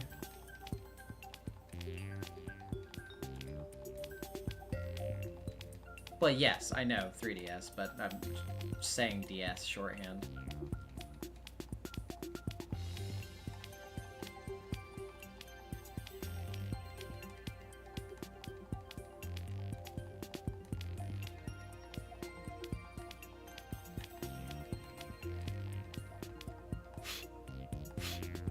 Nothing there. I wouldn't assume there would be anything on the bottom. On the back, though, perhaps. For sure. There's like a clicking cap on the dust ball, so half your taps didn't go through. Oh, that sounds really annoying.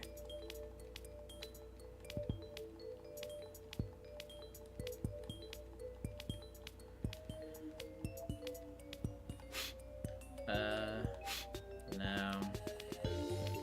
I would assume that it would be more around like the hinges, if anywhere, but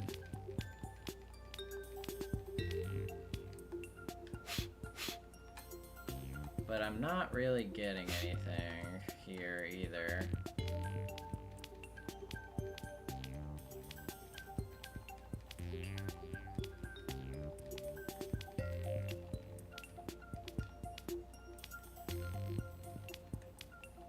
God, I wish there was a way to do this faster. This is like invigorating content. Slapping wet sponge on thing. I don't know, maybe it's on the other side of the top or something.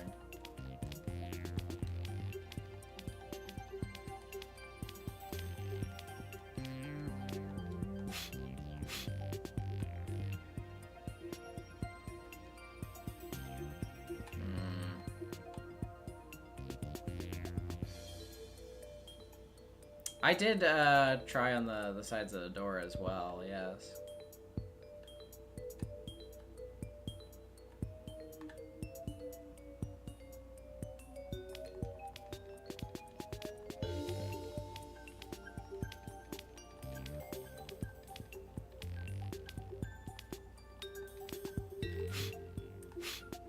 Yeah, I haven't tried the bottom yet. I don't know, for some reason I just kind of figured that it would be a silly place for it to be, but you never know, I suppose.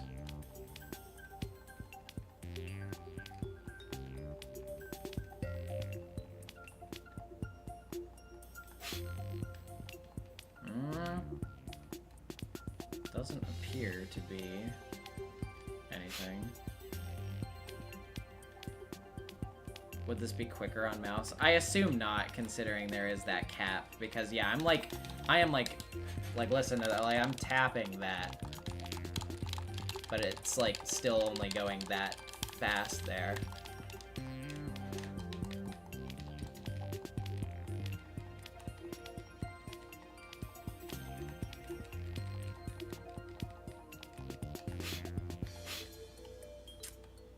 Yeah, I'm not getting anything on the bottom here. So I don't think so.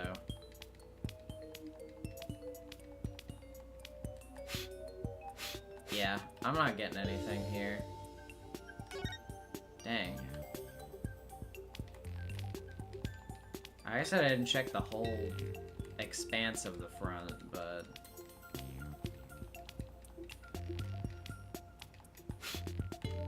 Jeez Louise, dude. If anybody, because usually I don't ask the chat to, like, talk about things to do for progression or whatever, because I generally prefer to just figure it out for myself. But if anybody wants to tell me where to go with this real quick so we don't waste that much more time, I honestly wouldn't mind.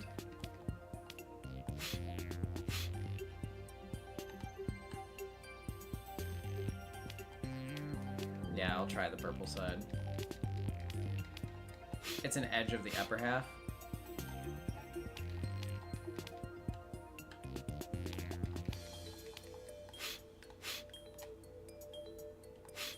Oh wait, I think I see it there actually.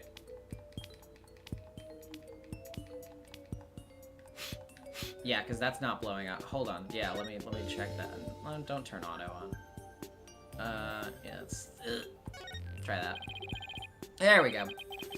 Found another print. Judging from its position and location, it might have been made when someone put this lid on the coffin. Let's see now. There was one part during the show where someone put this lid on, after Trucy had gotten into the coffin. Therefore, this print should belong to... Then yeah, that should be you, right?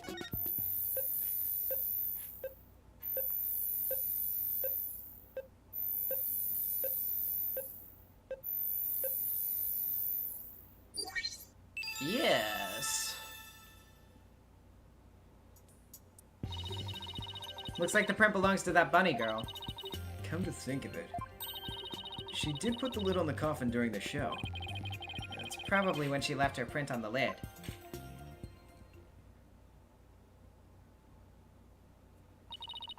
Looks like that's about all the prints we're going to find.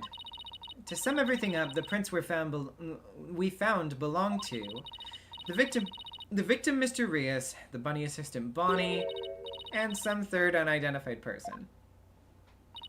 But that's strange. We didn't see anybody else up there on the stage during the show.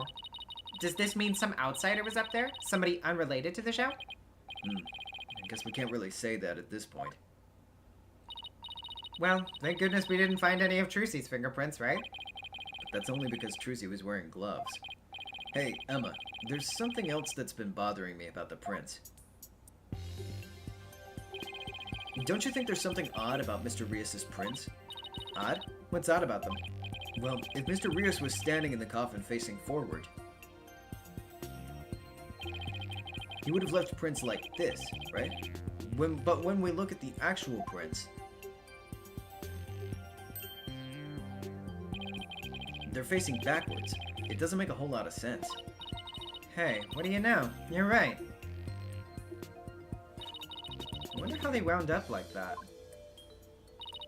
Maybe he was accidentally facing the wrong way at first, but turned around later? No, the coffin's much too small for a guy his size to turn around in. About all he would have been able to manage is maybe a bit of twisting. Then it really doesn't make any sense, does it? Get it twisted. I think it might have been. I think I might have hit on something major here. Oh, I have just one more question, Emma. Oh yeah? What is it? Mr. Rios was stabbed in the back, right? But if he was standing in the coffin like this, how would that have worked? Oh, right, that. The lead prosecutor has an explanation, actually. He thought that the victim might have tried to dodge the sword as it came into the coffin. So maybe he twisted his body and the sword ended up stabbing him in the back. I see, okay. That's his theory, anyway. I see. Guess that sounds plausible.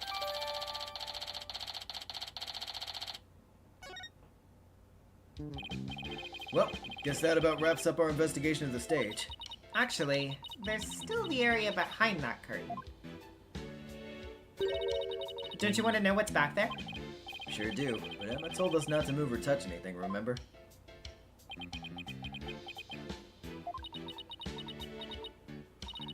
Would you quit staring at me? Fine. I'll go open it for you. Wow, look at you flaunting your lady killer eyes. Ha ha ha. I have my ways. I'm only doing this so I want to get charged with animal abuse for not throwing you a bone. Jesus. Guess puppy eyes can be just as effective.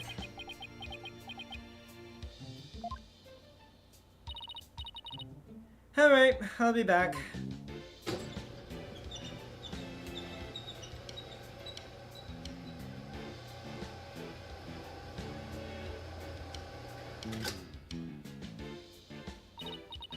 Well, go on and investigate to your heart's content, but before you go moving anything... I know. We'll be sure to ask first. Oh, by the way, just examine the backstage to move to the area beyond the curtain. Okay, time to get investigating. Alrighty.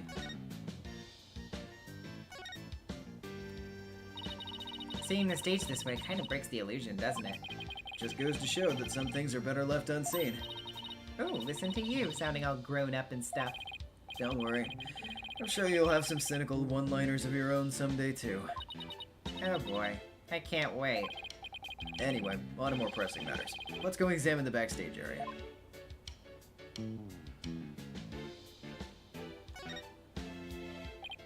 Hey, there's a coffin back here, too. Looks like there's a stuffed dragon inside. No, wait, look. It's just an illusion. See? The dragon looks like it's inside. But it's really just painted on the front lid. Oh wow, you're right. It's really something else. the show hadn't been canceled, we might have gotten to see this trick too, huh?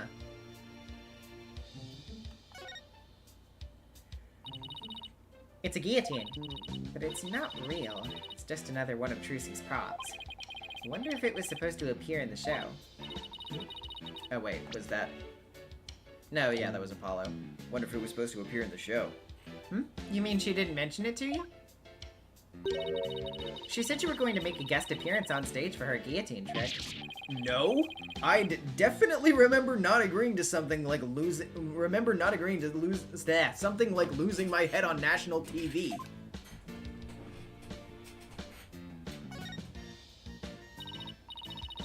A dustpan, a broom, and a bucket. Guess they use these to keep the stage tidy. I doubt that's what this bucket is for, though. See how it says fire on it? Oh, I guess it's a fire bucket then. Yes, I heard the theater owner went out and bought that just for this show.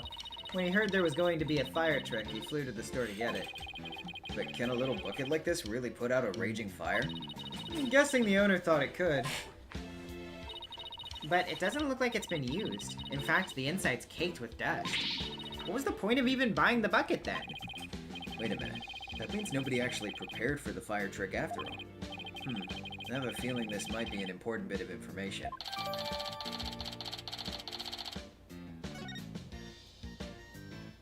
Interesting. What is this thing? It's a winch. I'm guessing they used it to pull Mr. Hat up. Oh, look, there are two winches. One back there and one up here. Apparently, each winch was rigged up to something different. One of them was used to hold up the dragon set piece, while the other was connected to that weird puppet up in the catwalk. A weird puppet, huh?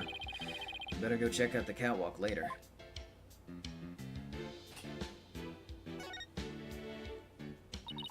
It looks like this ladder leads up to the catwalk overhead. Do I really have to go up there? Why don't you go on up and check it out, Athena? I'm sure you'll like the air up there. Huh? Where in the world did you get that idea from? Wait a minute. Are you saying I'm an airhead? How rude can you get? That's not what I'm saying at all. Now up you go. I'll just wait down here. Okay, now I'm starting to get the picture. You're afraid of heights, aren't you, Apollo? What? Come on now, this is for Trucy. She needs us, so up to the catwalk we go. Well, guess it's time to put on my big boy pants.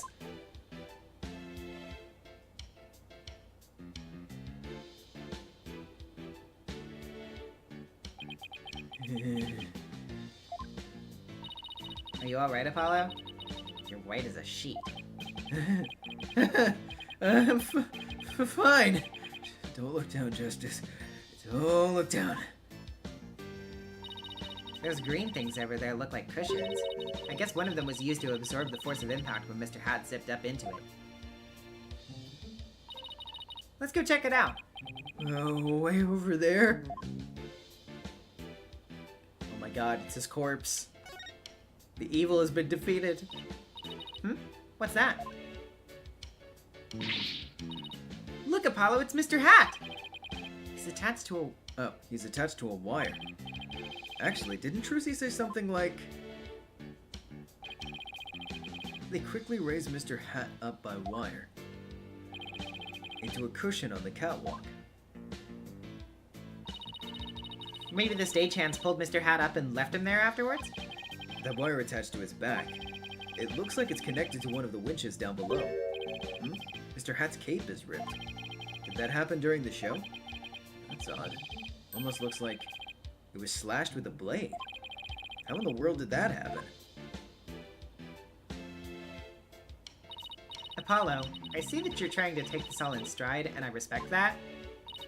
But seriously, you're trembling like a newborn fawn up here. Get it together, man! I can't help it!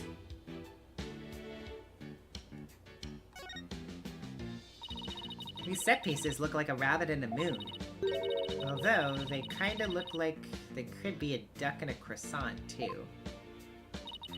What did they look like to you, Apollo? The Grim Reaper and a guy falling to his death. Come on, let's wrap this investigation up before your imagination catches up with you. Don't see anything. Oh, wait.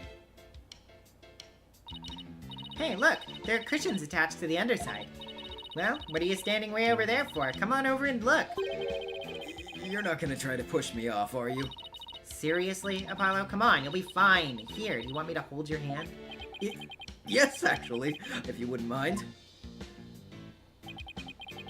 Looks like you're right. Trucy mentioned something about this,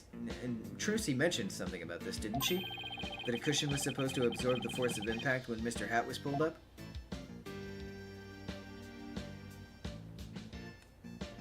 Okay, I don't think there's anything... Oh, no, wait, never mind. Wow, it's a big pulley.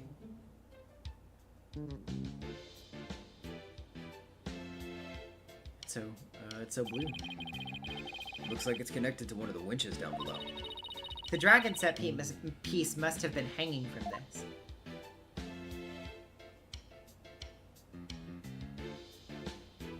Okay. Now have we looked at... Nope, there's still that.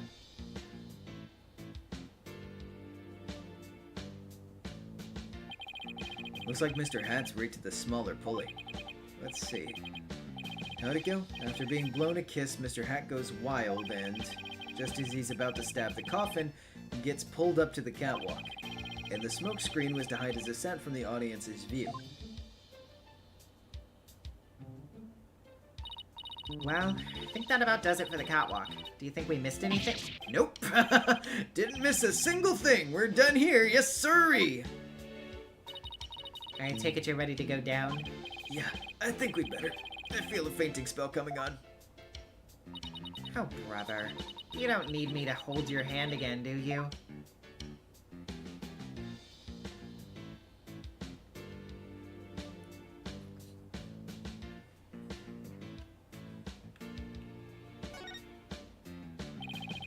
There's a sign here that says understage.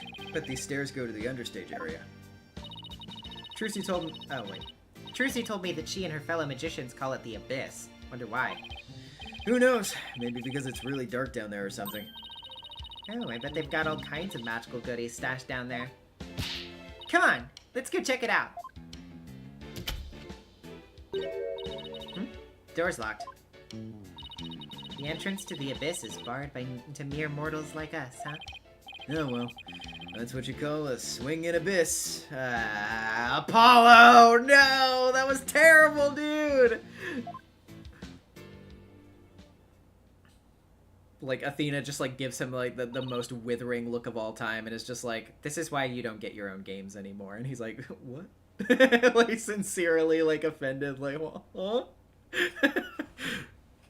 All done? Pretty much. There's just one thing. The door to the understage passage was locked. Any way we can get down there? That place?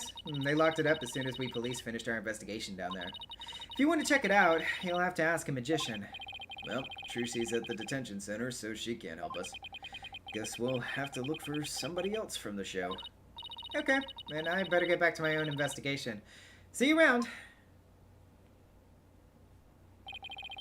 Too bad about the understage area, but at least we learned a few things. Yeah, like one of your greatest fears. I wasn't talking about that. I meant how all the behind-the-scenes stuff is set up. Let's see. We found out that there are 2 winches backstage. Apollo, those are called performers. Be nice. Mr. Hat was rigged to the first winch. And the dragon set piece was attached to the other one. And both of them were used during the show. Right after the body was discovered, the dragon set piece fell to the stage. And in the chaos that ensued, the culprit could have switched the rubber sword with the real one. So, it looks like the best way to prove Trucy's innocence is to identify the real killer. Yes. Yes, of course! Oh my god. I just love that as like a realization. Like, wow, you know, the best thing to do would be to prove who the killer is. Oh man. What a complete and utter mess. This is all great. Just great. Oh wait, it's that guy. I didn't even see him for a second. What a complete and utter mess. This is all great, just great. A right kid's bush league, small potatoes, a half-grown has-been. There's somebody on the stage. Wonder who it is and what they're doing. Maybe we should go talk to them.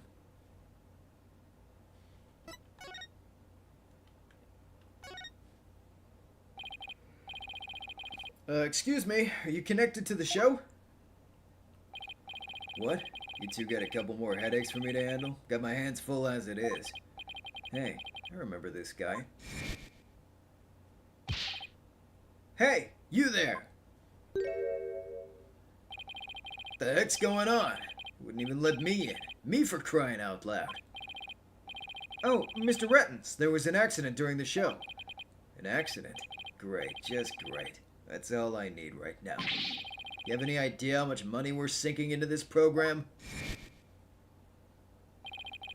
It's that man who was going off with the staff in front of the theater.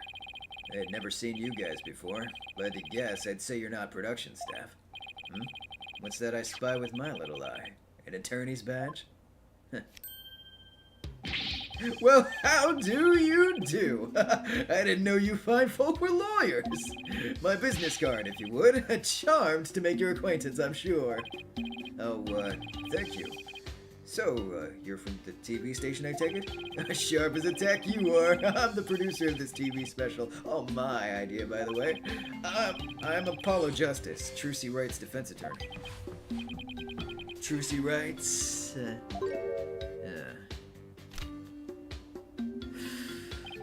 Well, ain't that a kick in the head. How much you open with that tidbit next time, champ? Okay. What happened to the schmoozy Magoo bit? I'm Roger Reddens. Hold the applause, no autographs, kids. I'm on the clock. Apollo, this guy looks really familiar, but I can't quite... Really, kid? Then try this one out for size. Hang loose, baby! Hang loose, baby? Apollo, it's the ratings Raja from Take-Two TV! He's huge, crazy huge, like a real famous producer. Really? I've never heard of him. Seriously, man? What kind of cave did you crawl out of? Roger Reddens, the ratings Raja, titan of the TV screen. Still not ringing a bell? Ain't seen my hit Saturday night talk show at 8 p.m. Eastern, 7 p.m. Central? No. Can't say that I have. You're blowing my mind, kid. You even know what a TV is? Say it with me. Television. Do you mind if I ask you a few questions about the incident? No. What kind of comeback is that? Grow some backbone, kid. I basically lobbed that one at you. Now hit me with your best barb. Viewers will love that. Come on, you gotta sell it. Sell what? Say something funny for the nice people at home. Go on, hit me with your best shot. My best shot? We're rolling here. Hurry up before they change the channel. Chop, chop. Okay, here goes. Talk to the hand. Kapow! Kapow? Really? And why are you pointing all dramatically like we're in court? I don't know. Just seemed like the right thing to do.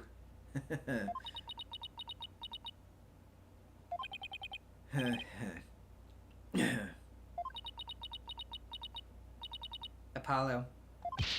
Ugh, that's going in the cringe reel for sure. Dude, he literally just said, this is going in my cringe compilation. Oh my god. I think we can all agree that this was a mistake. If I choked any harder, I'd need the Heimlich maneuver. I blame myself, really. Should have known better than to waste good film on a nobody. So, you wanted an exclusive or what? Today's magic show was being broadcast live on TV, wasn't it? And you were the producer, right? That's right. Rising magic star versus old school Grammary. It was gonna be wild. We were gonna have viewers vote for their favorite magician during the show. And the loser would have had a real embarrassing prank done to them. It was gold, I tell ya. Guaranteed ratings.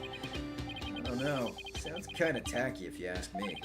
I'm telling you, man, modern viewers eat this stuff up with a spoon. Trust me. All we gotta do is serve it up nice and hot. A feast for the eyes. More like junk food for the brain. And Apollo's really like, slop, you're a slop tuber. But that little brat had to go and ruin everything with that accident of hers. You have any idea how many times they dragged me over here to prepare for today? You must know this theater pretty well if you came by that often. Oh, that gives me an idea. How about this?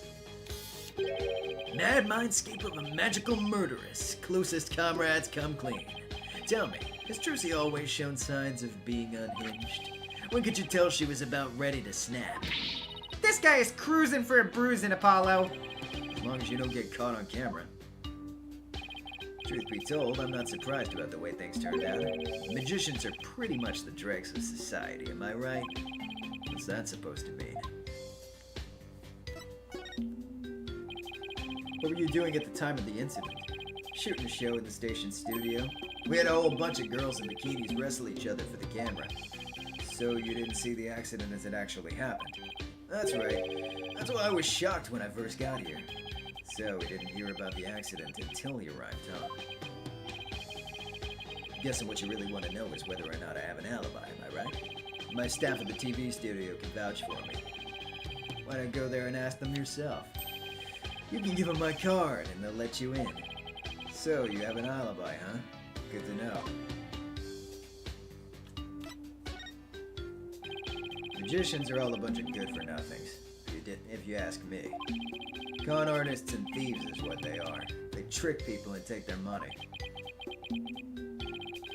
Coming from you, that's rich, pal. Magic tricks aren't the same as con jobs, you know. That's right. The people watching never feel like they've been cheated.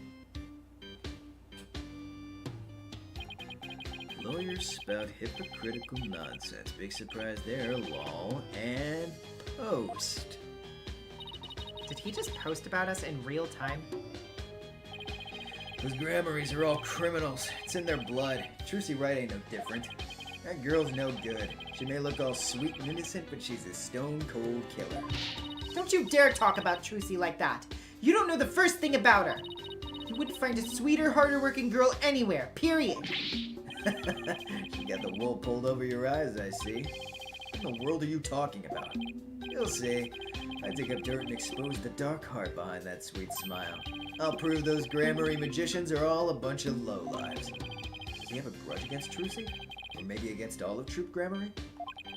TV's a window to the truth. It's not like the magic stuff or the streetwise charlatans that perform it. It's a shame. Crying shame, I tell you. What was supposed to be fun, a fun, light-hearted program turned into this sorry affair. I'll have to sell it to news outlets all over the world if I'm gonna make my money back. Trucy Wright will make her debut, all right, but not as a magician, as a criminal. What? It's my duty to report it. Can't let a tragedy like this happen again, now can I? Even if she gets off somehow, I'll make sure she never walks the streets again. We won't let that happen. We won't let you do that to her. We're going to prove her innocence in court. Listen to you, acting all high and mighty. You're just another money grubber. I know how you lawyers do things. You'll stop at nothing to win. Beg your pardon? If you win your trials, you get fat stacks, right? Is money really all you care about? What's with him, Apollo? Why won't he listen? But enough about you. I'm all about going after Trucy now. I won't stop until she's behind bars. That's how we in the media dish out justice. Before you even get to court, my expose is gonna take you down. Not if I have anything to say about it. Well, gotta get back to the station. Hang loose, baby. Looks like the prosecution won't be our only opponent this time. But no way are we gonna let that guy have his way either. That's right. Okay, we're done with this stage, so let's go someplace else. Still wish we could check out that understage passage. But what else can we investigate right now? Actually, yeah, let's look at our thing real quick. Oh yeah, the dressing room. That's right. I totally forgot about that.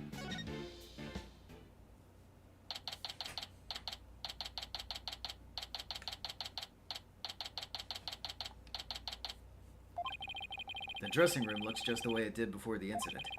Well, these items look kind of lonely without their owners. We have to find Trucy's notebook for her. Let's see. She said it would be in her blue handbag on the table, right? We should see what else we can check out while we're here.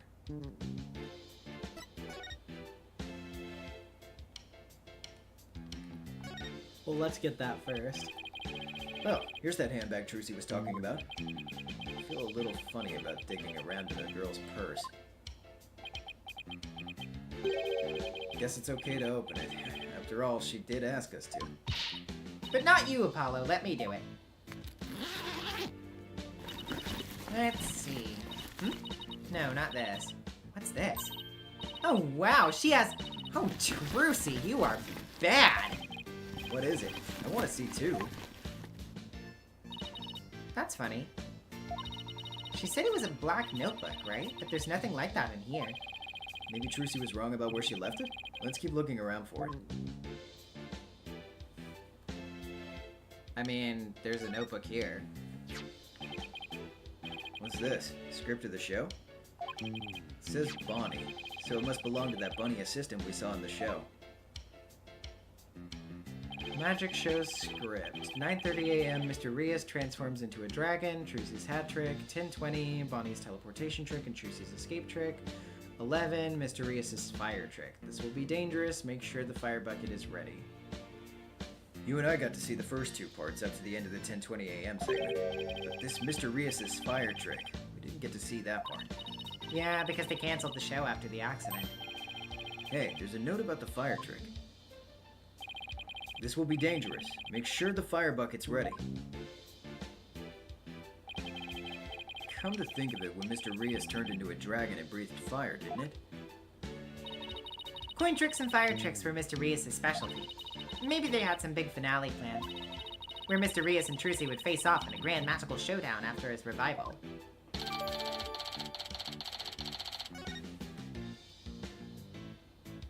Let's see.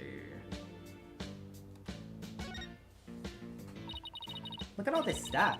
Bet it belongs to that bunny assistant we saw in the show. Wow, that's a lot of stuff. Does she really need all of that? I mean, I don't think I've ever seen so much makeup. When it comes to sheer number of items, your desk back at the office isn't any better. Those things are the natural accumulation of 2 years of work, and they're all necessary. Really? Instant noodles and crackers? Of course! I need those for when I have to stay at the office all night prepping a case. And the comic books too? Oh, done. Of course I need those too. Manga these days are super realistic and informative. I need them for research. Uh-huh. I see. So you need to research street fighting and the funnies, do ya? Oh, dude, street fighting? With the, like, Street Fight? What? Other Capcom franchise? Look at all these costumes. But they're all Trucy's. Ooh, could you tell by the scent? Are you like some kind of bloodhound or something? I'm her assistant, not her pet.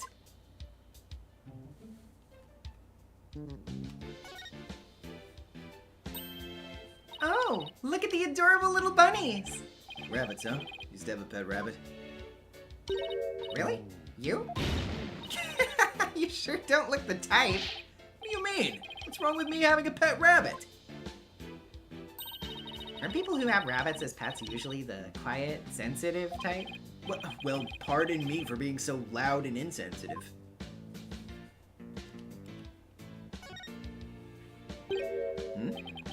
Aren't these Ninetales flowers? You know, those flowers that only grow in Ninetales Vale? Oh, hey! Dual Destinies reference. Cute. Oh my goodness, you're right! There's a card here, and a letter to go with it. The card says, "Good luck, Trucy, from Damien and Jinxie Tenma." Aww, that's cute. Mere Tenma and Jinxie, huh? What does the letter say? Let's see. Oh, there's a message for you in here, too. Please tell Mr. Demon Lawyer I said thank you for everything. Aw, thanks to him I overcame my fears and now I'm not afraid of yokai anymore. And guess what? I've even become friends with yokai like Itan Momen and Konaki Gigi. No matter what happens, I guess she'll never grow out of her demon obsession. That's cute. I like that. Oh, These are from Prosecutor Gavin. Roses, huh? Just how like him. Pretentious. They might be pretentious, but you know what? He makes it work. Apollo, I've noticed this for a while now, but you get awfully prickly when it comes to Prosecutor Gavin. You'd think so. I mean, don't hate him just because he's beautiful. That's not it at all! Uh-huh. You were very quick to deny that, Apollo. Hey, these flowers. They're from Lamiwar. Lamiwar? Where have I heard that name before? She's a famous singer. They call her the Siren of the Ballad, and she's pretty popular. Why would a famous singer be sending Trucy flowers? Well, we met her through a case I headed up once. Wow, your circle of acquaintances is bigger than I thought. Lamiwar. I don't know why, but her songs really touch me for some reason. Hope she's doing well. Oh, man. Literally was like, ah, yeah, here, flowers for my daughter, who I won't say is my daughter, so it just feels like it's coming from a random person that you met once on a murder case, but that's fine. Jeez. That's cute, though. I like all of those little things there. That's fun. I say we take a look through Mr. Rias's things, too. Hey, is that a notebook sticking out from behind his briefcase? You're right. It's practically screaming, "Over here! Look at me!" Do you think it could be... Oh, wow. Athena! Our hunch was right. It's Trucy's notebook. What's it doing mixed in with Mr. Rias's stuff? Oh, hey, it's the Grammary symbol. That's fun. Good question.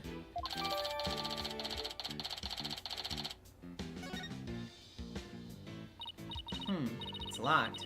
Guess that means we can't read it. Wonder what kinds of secrets are in there to make her want to lock it. A girl her age needs her privacy.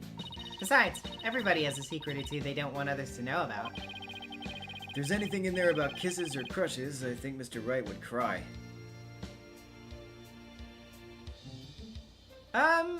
Actually, I don't know. Yeah, no, yeah. That was her going through it, right? Yeah. Apollo never actually saw that stuff, to my knowledge.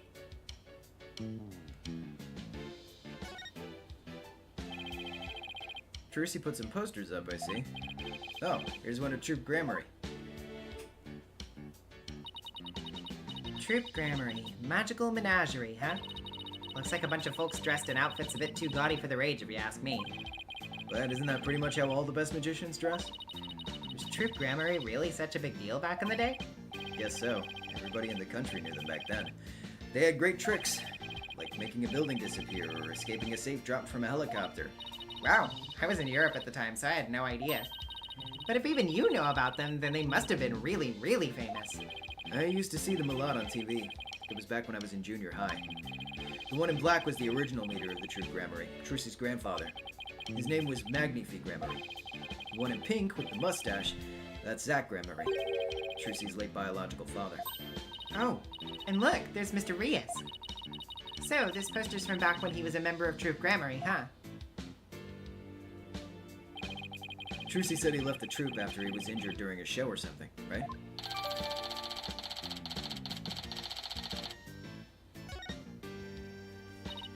Well, we've examined just about everything, I think.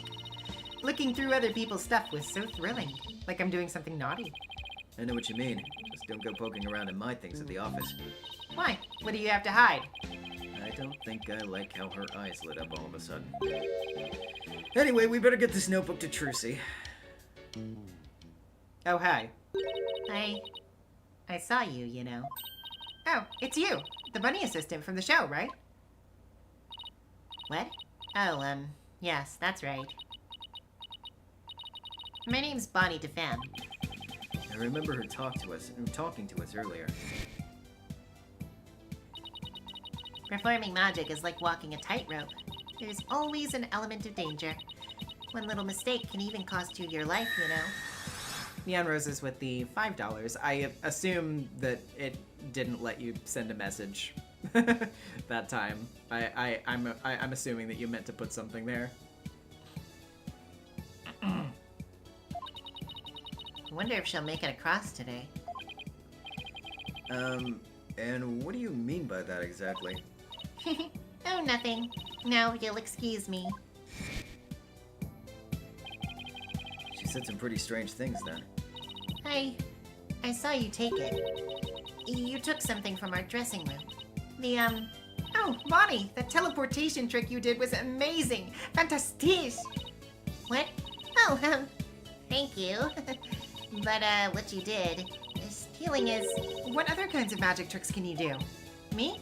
Oh, well, how about this?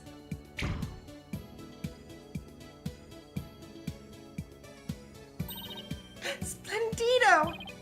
Athena, I think Bonnie's trying to say something to us. She is? Thank you, Mr. Thief. Thief? I saw you. I saw you take that notebook. Please don't take things from our dressing room. Huh? Guess that means she really saw us, huh? I bet this looks pretty bad. If you return what you stole right now, I won't call the police.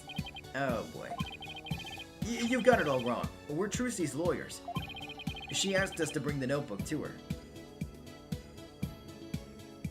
YouTube won't let me death threat Razmataz or whatever the hell his name is. I understand. I see. Trucy's lawyers? Oh, I am so sorry I called you thieves. If you really thought we were thieves, why were you still doing magic tricks for us? I can't help it. Whenever anybody asks, I just can't bring myself to refuse. Does that mean she's a real people person, or that she aims to please a little too hard?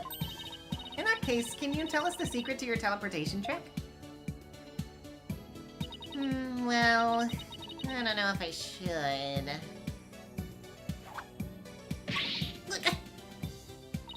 If I keep up the pressure, she just might tell us. I've been dying to know.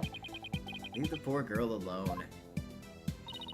Are you investigating the case? Yes, that's right. I'm Trucy's biggest fan. I just love her to bits. I'd do anything to help her. We appreciate that. In that case, would you mind if we asked you a few questions? You're a magician, right, Bonnie? That's right. My specialties are teleportation and this little trick right here.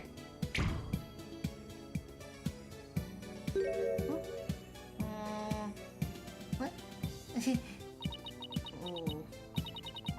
Looks like Mr. Bunny's in a bad mood right now. Or that she messed up. You said you're a big fan of Trucy's, right? Oh yes, I look up to her more than anyone else in the whole world.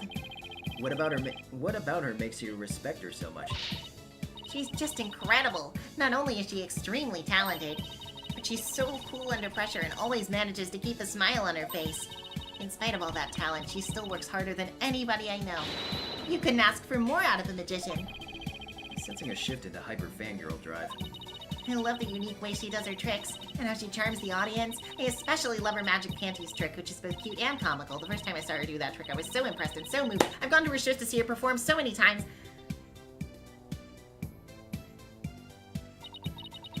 And that's why I think Trucy is top class. A real first-rate magician. I see.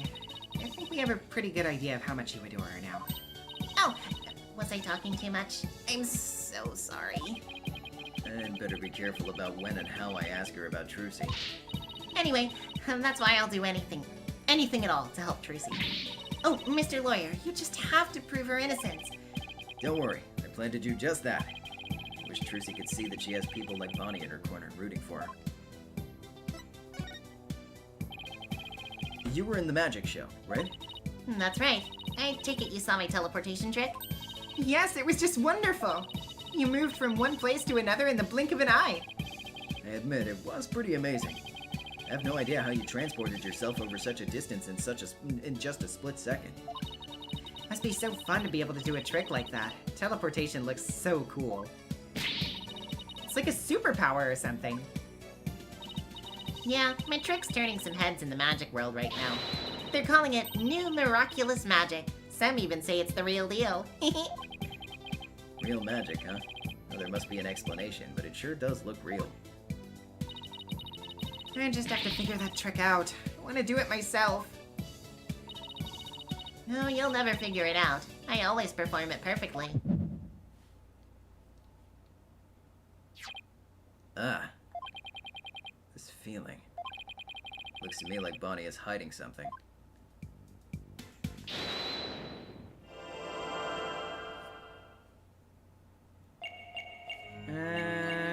Let's see. Just do anything with her hand?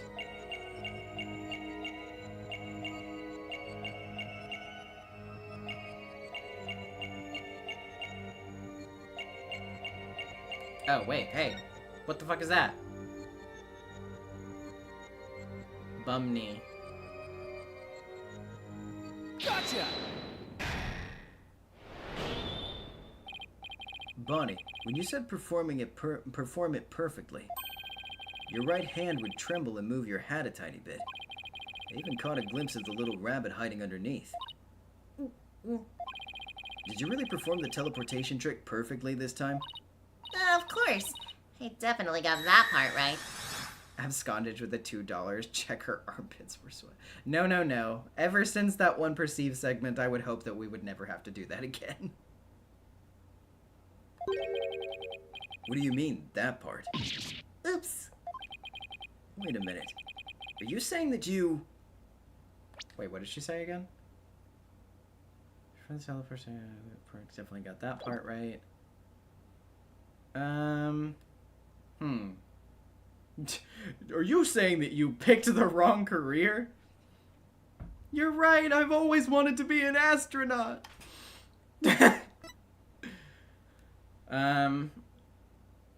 I would say, I mean, messed up Trucy's escape, because I don't think we'd be, like, you know, accusing her of murder right now. You might have performed the teleportation trick flawlessly. But what about Trucy's escape trick after that? Did you make some kind of mistake during that? Oh, well... Well, did you? You see... Did you or didn't you? I did. You're absolutely right, Mr. Lawyer. I made a mistake during Trucy's escape trick. I'm sorry I lied. Phew. Feel like I pulled off a magic trick of my own just getting that out of her. 1 second.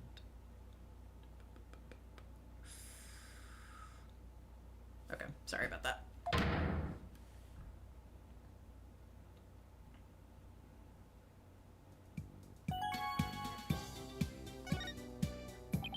So, you made a mistake during Trucy's escape trick? Yes, I was in charge of operating Mr. Hat, you see, but I made a huge goof. So, did Trucy explain to you how the escape trick works? Yes, she knew we'd need to know for our investigation, so she shared the secret. Let's see. After Trucy escaped from the coffin down into the understage passage, Mr. Hat was to be pulled up to the catwalk by a winch. Trucy would then pop up on stage through a trapdoor.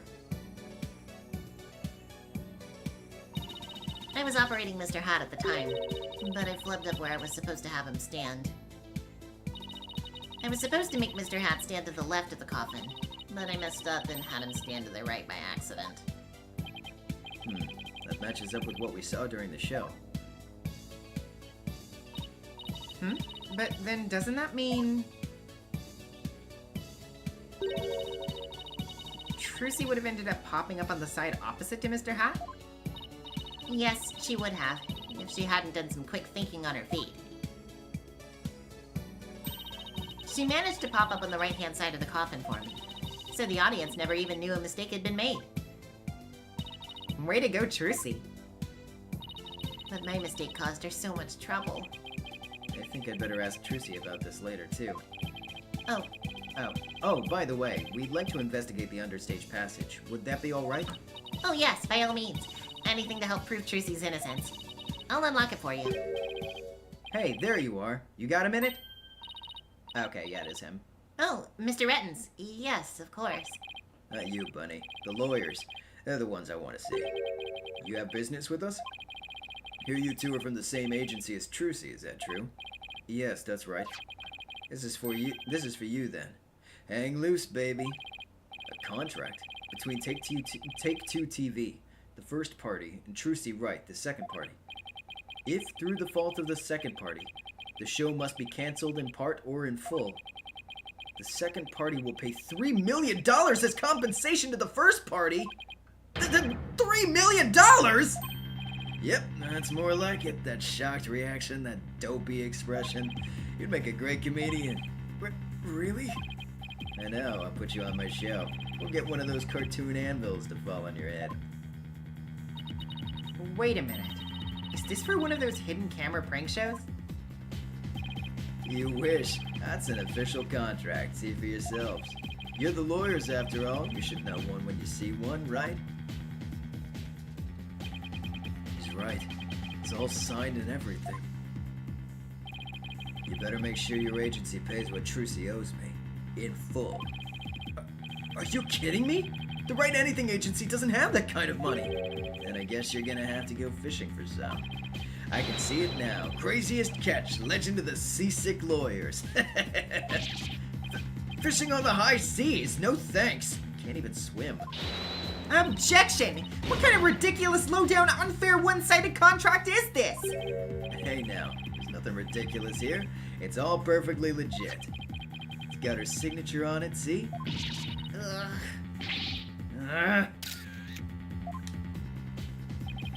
My boys have got to see the stupid look on your faces. It's priceless. And post. Getting responses already. It's gonna go viral. Oh, how could he? Bye-bye, reputation.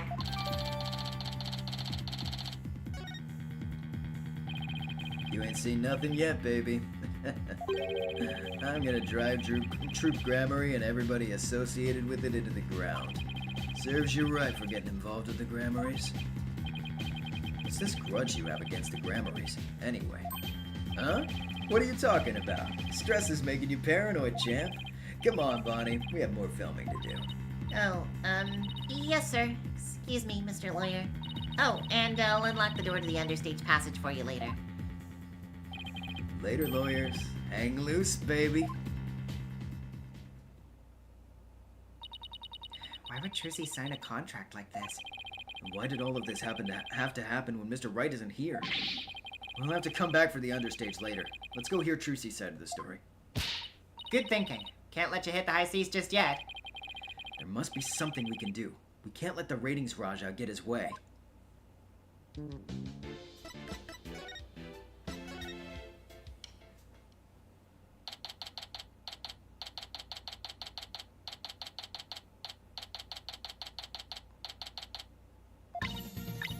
Three, 2, 1. Ta-da! Neon Roses with the $10. I think Rettins should be drawn and quartered. I don't disagree. Wow, now you made my handcuffs disappear. How'd you do that? She's doing magic tricks for the guard. Now should I try making you disappear next, Mr. Guard? Can you do that? Oh yes, please. This is so exciting. We should probably stop her before there's another incident. Trucy! Oh, hi, Polly. Hi, Athena. We have some more questions for you. Judging by the look on your faces, it must be about something big. Yeah, I guess you could say that. Things have gotten a little, sticky. Oh, and I have to remember to give her that thing she asked for, too. Trucy, do you remember this contract? Yes, I signed it before I went on stage. What about this liability for compensation article here? Liability for compensation? What are you talking about? Let me see that. What? $3 million? Just as I suspected, she didn't know about that part. I've never seen this article, and I read the whole contract from top to bottom. Yeah, I didn't think you'd miss such a big thing. But there's your signature, so what's going on? Maybe there was some kind of trick involved. You know, like when I signed it. In other words, you think there might be some foul play afoot? And I'm willing to bet that Ratings Raja is the one behind it.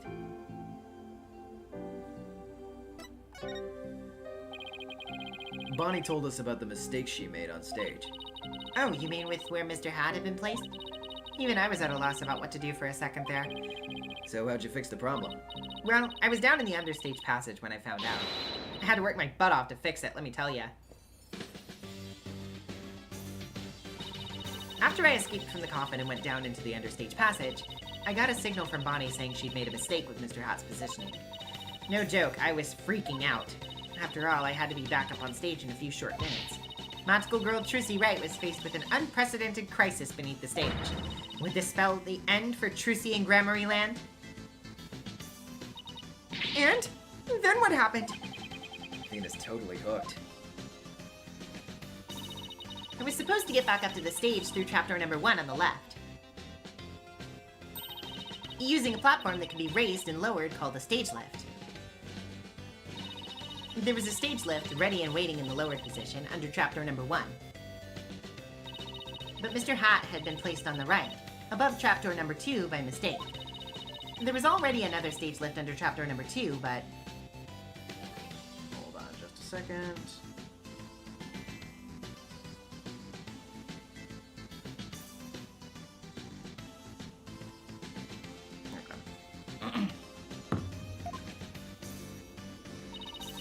it was in the raised position, since we hadn't planned on using it. Okay, so how'd you get back up onto the stage? Why, through brute strength. Oh my god. Couldn't lower stage lift number 2 by myself, so I pushed it back and out of the way. Then I moved the lowered stage lift number 1 into place under chapter number 2.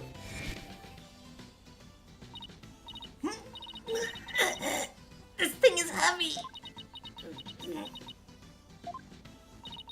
I wish I could have moved it with magic. Unfortunately, my magic is useless under the stage. The understage is a dark abyss that drains magicians of all their powers.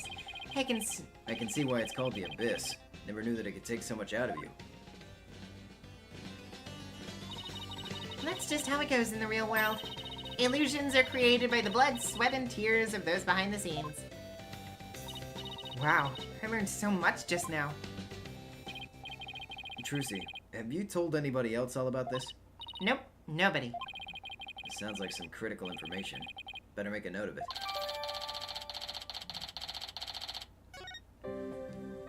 Okay, so let's give you the notebook now. Here you go, Trucy. Here's your notebook back. Oh, great. Thank you very much. So, what's written in there anyway? Looks like it's full of secrets or something. That's because it is. It was originally my granddaddy Magnifi-Grammary's notebook. He used it like a diary, and as a place to jot down ideas for new magic tricks. Atropos with the $2. Illusions to illusions. Dust to dust. Mr. Willard, I miss you, sir. Some of which only members of Troop Gramarye have ever laid eyes on. Wow, this notebook is a really big deal then. Yes, that's why it's always been kept under lock and key. I bet a magician would do just about anything to get their hands on that notebook. Firesonic225 with the $5. Good to know the darkness is indeed a terrifying entity that can and will make you feel weaker. My fear of the dark is much more validated. Well, I mean, I don't know.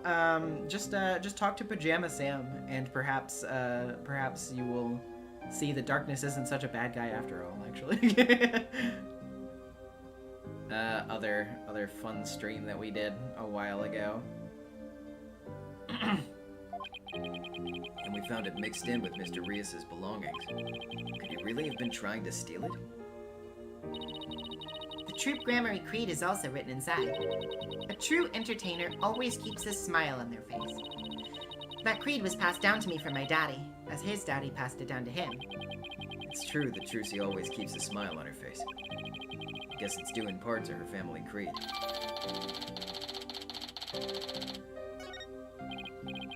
Trucy, I want to talk to you about where we found this notebook. We found this notebook mixed in with Mr. Rias's belongings. What? Do you think he might have been trying to steal it? No way. I can't believe it. The great Mr. Rias would never do any such thing. But would it be so far-fetched if he was after Troop Gramarye's secret tricks? Makes for a pretty compelling motive to take the notebook. In any case, we'd better focus on doing something about this contract for now. Trucy signed it in her dressing room, right? Then we better do a little more investigating there. I'm so sorry to put the two of you through all of this. Don't worry, we'll get to the bottom of this. There's gotta be some kind of mistake. If you need me to, I'm willing to take drastic measures. With my magic. You're not planning on pulling some magical money out of there, are you? No, my magic panties are much better at making things disappear than appear. So I want to know what she's planning to make disappear. Apollo, we have to do something. Anything to fix this. I agree. Let's check out the dressing room again for starters. Okay, we should finally check out that understage passage, too. The abyss? Then you have to go through the backstage area. Be careful down there. Okay.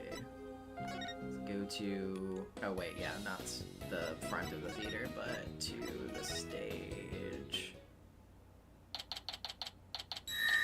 June Pop 45 with the $5. Put those bloomers away! Let's see. We should be able to get to the understage passage from backstage. Hopefully Bonnie unlocked the door for us like she said she would.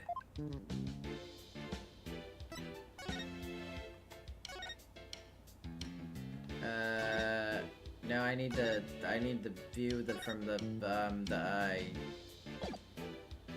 What the Hold on. I guess maybe if I just, yeah, do that. Back to the backstage. Okay, yeah, that's right. The door's unlocked. Thank you, Bonnie. Well, Athena, here we go.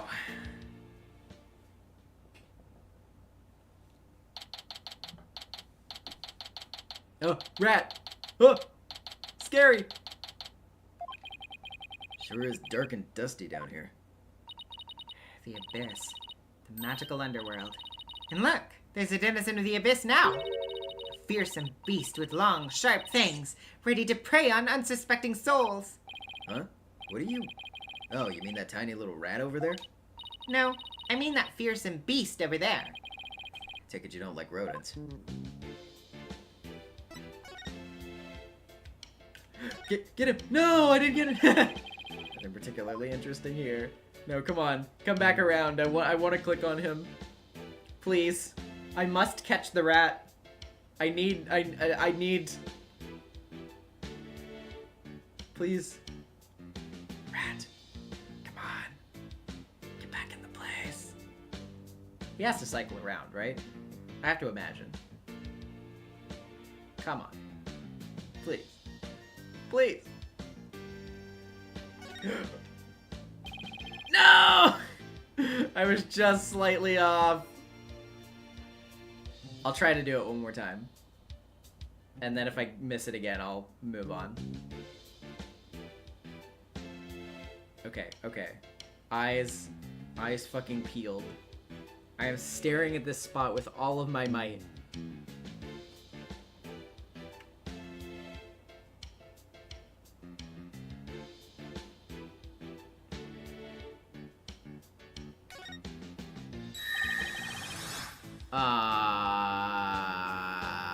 It's talking about something else.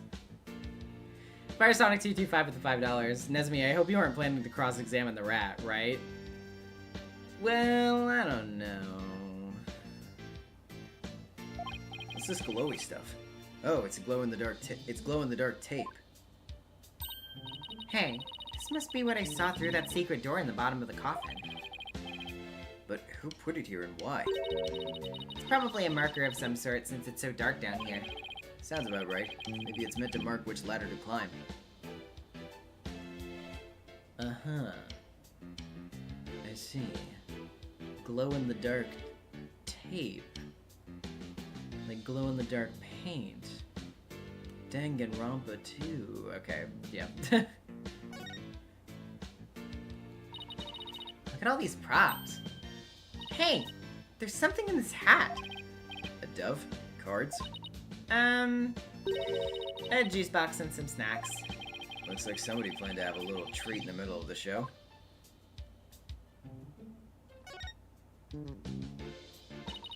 This sword's the exact same design as the murder weapon. Wait, what's this? Yeah! Ow! What are you doing? That hurts! I think I'm bleeding out! Oh, stop being such a drama queen. It's only rubber. Huh?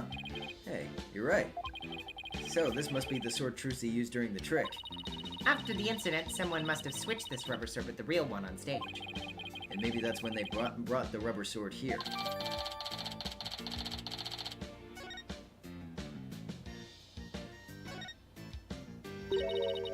I'm gonna make it big someday too. Just you wait and see.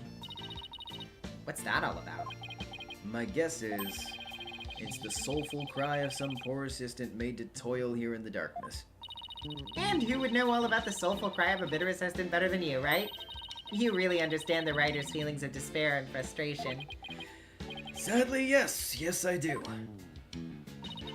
You really shouldn't scribble on the walls, you know, Apollo. It wasn't me!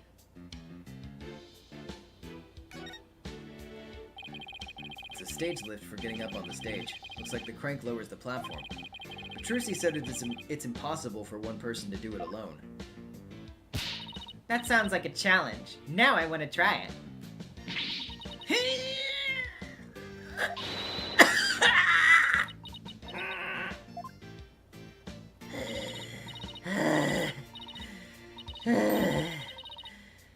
It's probably just broken. Or you could just take people at their word. If I'm reading this room right, this must be the stage lift Trucy moved during the show. Originally it was there when stage lift number 1 is now.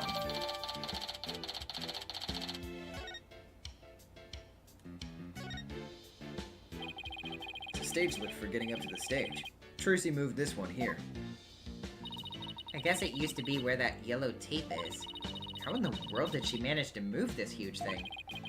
Couldn't have been easy for her. She's pretty petite. But I bet it'd be easy for you. Just what are you implying? That's it, chump. You're looking up microaggressions later. Okay, Athena. This ladder goes up to the ceiling, so I guess it leads to one of the trapdoors on stage? Trucy must have used this ladder when she escaped from the coffin. Why don't you climb up there and see if I'm correct? It's not so high. You'll be fine, right? Hmm? Why me? You'd make a young lady wear a skirt and wearing a skirt climb a ladder. Fine. I'm going.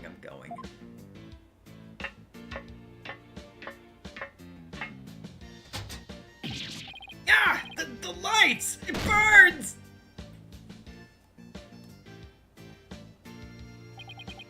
Ow. Are you all right? I can now confirm that the ladder does indeed lead up to the stage. Well, that tasty bit of info was definitely worth risking life and limb for. Well done. Hold on, Apollo. I hear voices. Quick, hide! Huh? Ow! Quit shoving! Hurry up and get down there! Ow! My arm doesn't bend that way! What the heck, Athena? Shh! Look! Oh?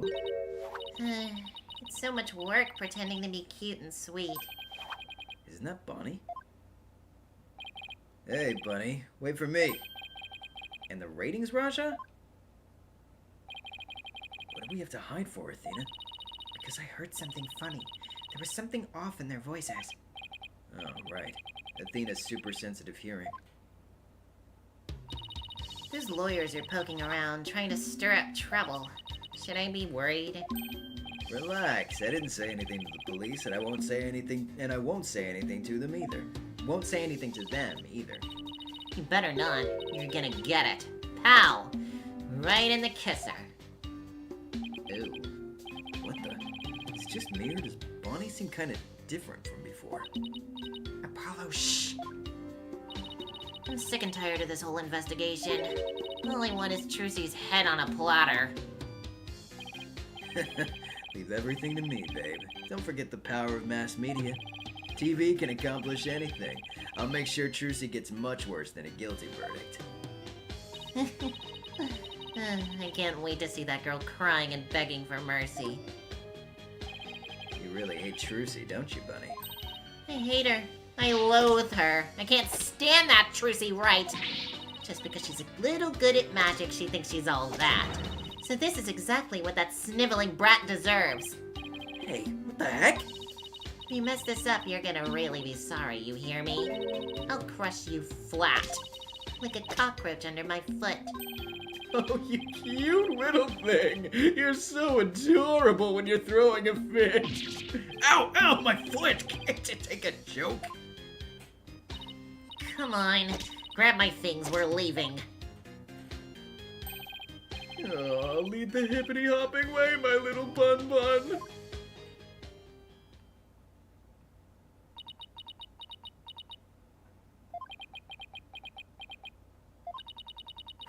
What was that absolutely revolting scene all about? I guess the entertainment industry attracts all kinds of eccentrics. But that conversation, it set off every red flag in the book. You said it. I smell plot with a capital P-U. Rettens claimed he was at the TV station at the time of the incident. And we saw Bonnie on stage ourselves. Hey, Apollo, I have an idea. Why don't we pay Take-Two TV a visit? We can check up on the Rating Raja's alibi while we're there. Sounds like a plan.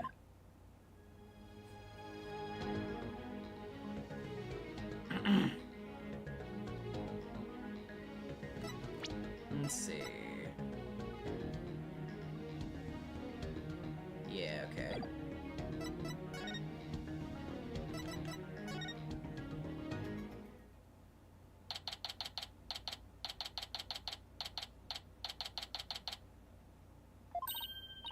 Yikes, look at this place. There's so much going on all at once, it's making my head spin. Take a look at that screen and listen to those hosts. Magical murder. Wait, yeah, okay, yeah, it's still Athena just reading it out, I see. Magical murder. Live audience witnesses shocking skewering. 17-year-old magician Trucy Wright. See exclusive unedited footage of the heinous crime, complete and uncut. We can't let them broadcast that. Trucy will get tried in the court of public opinion. Well, I doubt we can stop them from airing it. We can prove her innocence in a real court of law. No matter what garbage they report on TV, we can set the record straight at the trial.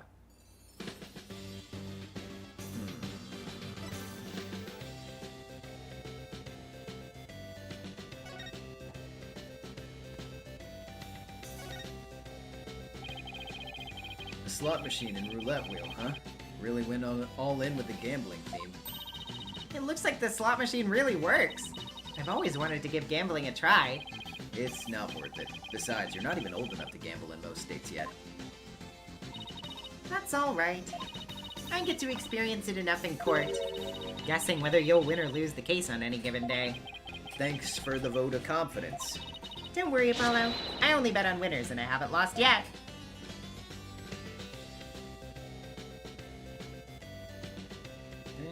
Let's see. Just look at that. Look at that logo above the screen. Scandal, Gamble, Gambit. Is that the title of this show? Yep. Haven't you ever seen it? They present scandalous rumors about celebrities. And the people bet on whether the rumors are true or not. So it's just another tasteless TV show. Looks like Trucy's their next target. Today's scandal is... tragedy on stage. Did Trucy Wright cause an accident, or did she commit murder? Looks like murder's in the lead. Well, I say neither. Then we'll just have to create a third option tomorrow. In court.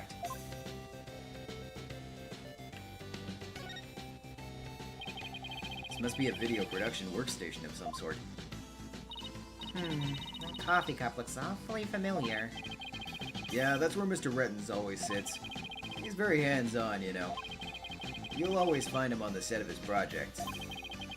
But he was here at the station during the magic show, right? Yeah, well, we had 2 shows going on at once this morning. He had his regular program to oversee here, so he couldn't be at the Penrose. So you can vouch for him? That he was here at the station during the magic show? What, like an alibi? Sure can, he was definitely here. Still, after a while, he couldn't stand being away from the Penrose, it seems. As soon as this part was over here, he took a taxi to the theater. But he apparently didn't get there until after that thing had already occurred. Sounds like he has a rock-solid alibi.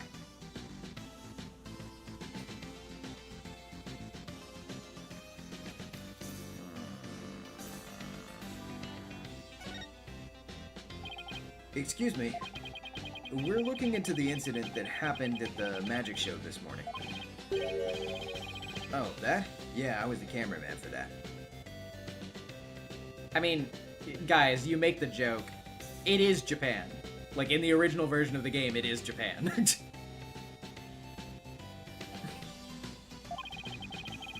Can you tell us everything about what you saw? Bonnie was soups adorbs. That's not exactly what I couldn't get enough of her. Filmed her the whole time. Got some primo footage if I do say so myself. I'd better quit before he decides to share what he intends to do with said footage. Jesus. I wonder what that guy sitting down there is doing. Looks like he's reading that script he's holding. What? Are you serious? Those two are gonna break up? What? And the series is going on hiatus because the cartoonist is sick? No way! I think he's reading a comic book he's holding in his script, hiding in his script. If you're gonna goof off on set, that's a pretty bold way to do it.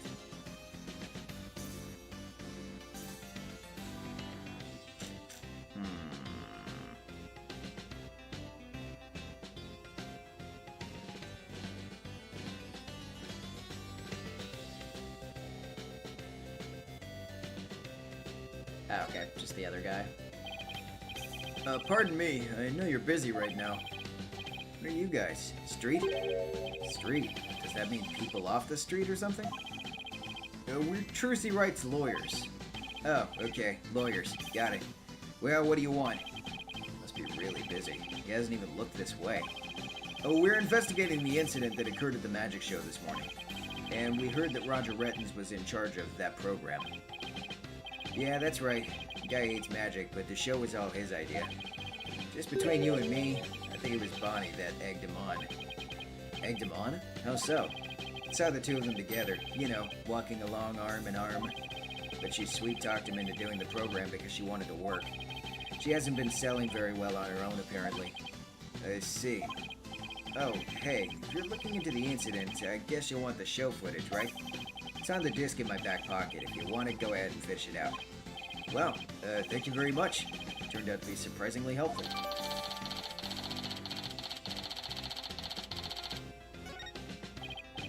Well, I guess we got just about everything we can out of this place. Looks like Rettens' alibi is pretty airtight. But if that's true, who could have killed Mr. Rias? Alrighty. I think, yeah. We have to find proof that Trucy's signature was forged. I'm not particularly sure where we should be looking for that, though. Maybe we should check this dressing room again.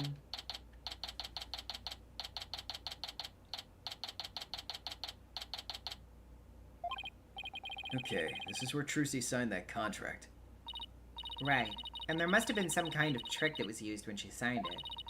The question's what kind of trick and how it was done. Some kind of object or tool was used. There still may be a trace of it somewhere. Like with the pen or the paper. Well, it's time to find the secret to that trick. Is that Auf gets? Let's do this. Jim Pop 45 with the $5. Busy staff member, more cooperative than 80% of people in Ace Attorney. Literally true. He's just like, huh? You need this piece of evidence to help with your investigation? Yeah, sure, you can have it. And not like, well, if you really want this piece of evidence, you'll have to bring me $1 million in a boat.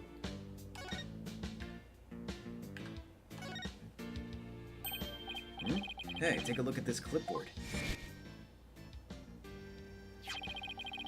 Could you sign this, please, ma'am? Sure thing. Just the one sheet in this clipboard, right?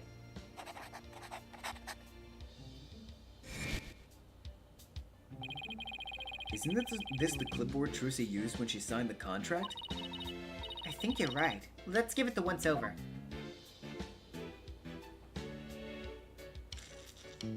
Damn, it's just this side. Let's try opening the folder.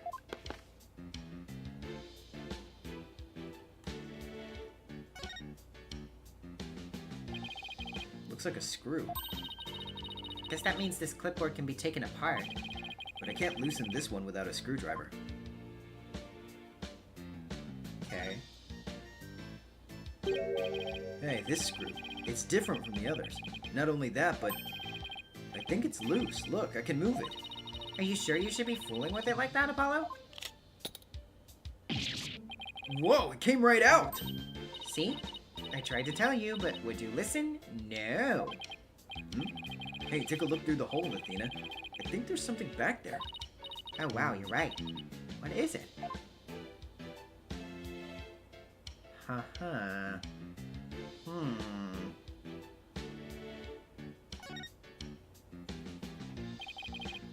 It's just a screw. That observation won't get you any laughs. What? Do I have to make with the funny all the time?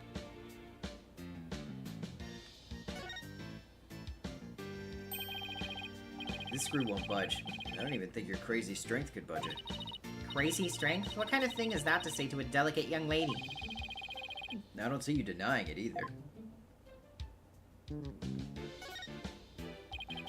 This part here holds papers in place. Could this clip have something to do with how they can conned her? Ow! It bit me! Only you could get hurt by a clipboard, Athena. Okay, yeah, I guess we just have to look at the thing again. Or wait, can I? No? Oh, wait. Hey, look, the back panel's loose. I think I can take it off. Got it! Just breaking things left and right today, aren't you? Look, there's something inside! What is this black sheet of, I want to say, paper? Oh, I know, it's carbon paper. You put it between two pieces of paper and it copies what you write on the bottom one. So when Trucy signed the contract, there was actually another contract underneath. And her signature on the top, and her signature on the top contract got copied onto the hidden contract. So that's how Trucy was conned. This is that ratings Raja's doing. I just know it. How dare he! Gotta hand it to him, though. Couldn't have been easy fooling Trucy. That girl's no slouch. Yeah, but I bet we can use this clipboard as evidence if we ever take this to trial. Looks like we're pretty much done here. Should we go back to the office? We can get a snack and talk over our plan of attack. Sounds good to me.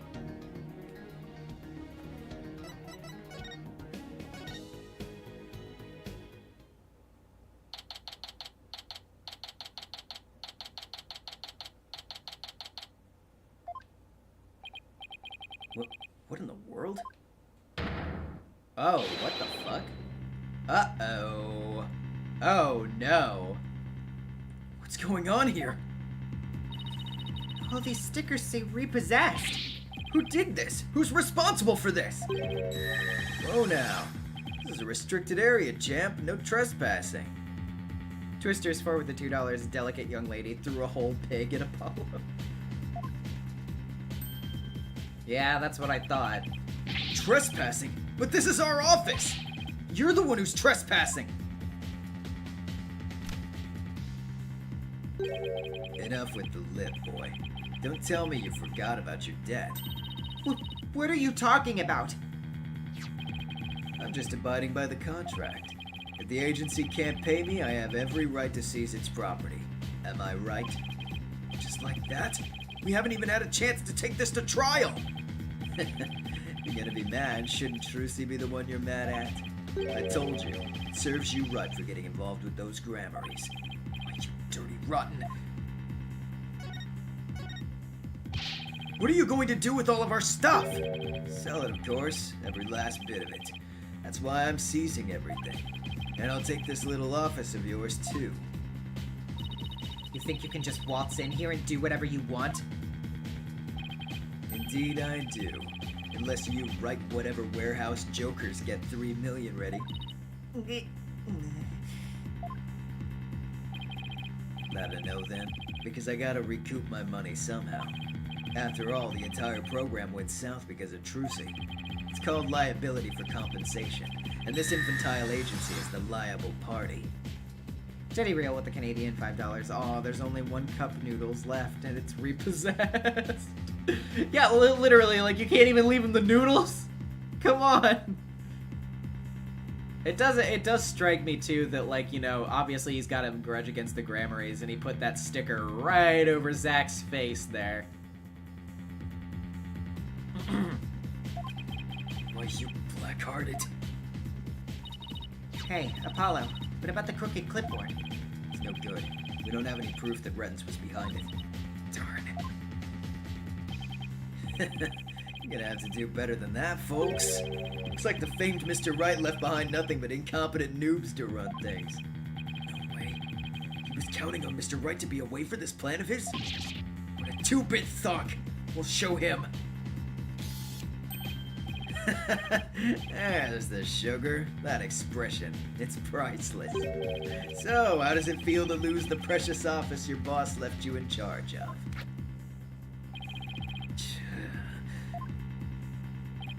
Now, not to rub it in or anything, but I think you should know where you stand right now. Oh man, what now? Here, have a gander.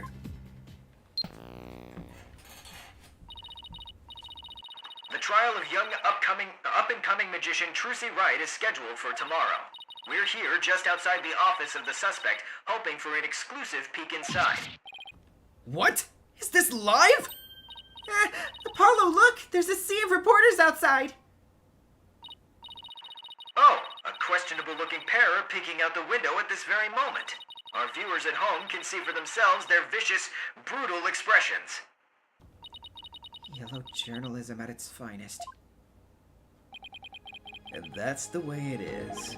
The majority of the public already thinks Trucy is guilty. They saw the whole thing happen with their own eyes during the show's live broadcast. Everybody in the country is against you. No way. No office, no allies. Sure you still want to represent that girl? Of course we do! We believe in her innocence! Go ahead, think what you want. It's a free country. Just know that you'll be the biggest losers in the end. In the meantime, feel free to keep on flopping around like the dying fish you are. Now then, you gotta be out of here by tomorrow. Take in this cozy little office tonight while you still can. Hang loose, baby. I can't believe we let Mr. Wright's office get placed under seizure. Of all the... This is just ridiculous!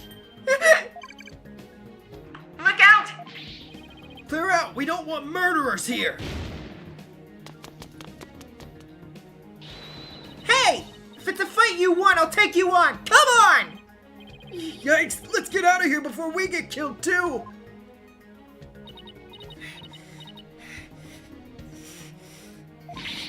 Can't believe this is happening! We have to do something to protect ourselves. And fast.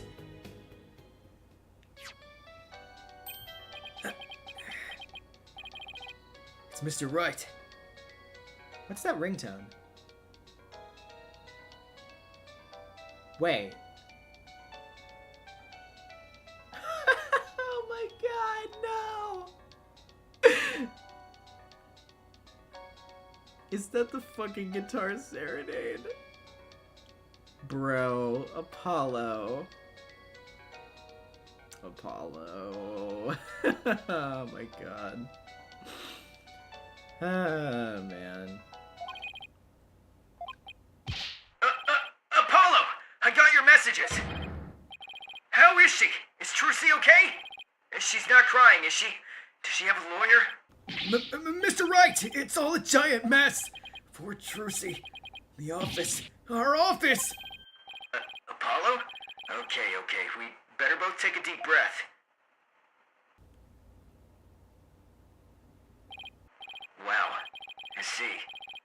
saying you have to be out by tomorrow? So sorry, Mr. Wright. I wish there was something I could have done.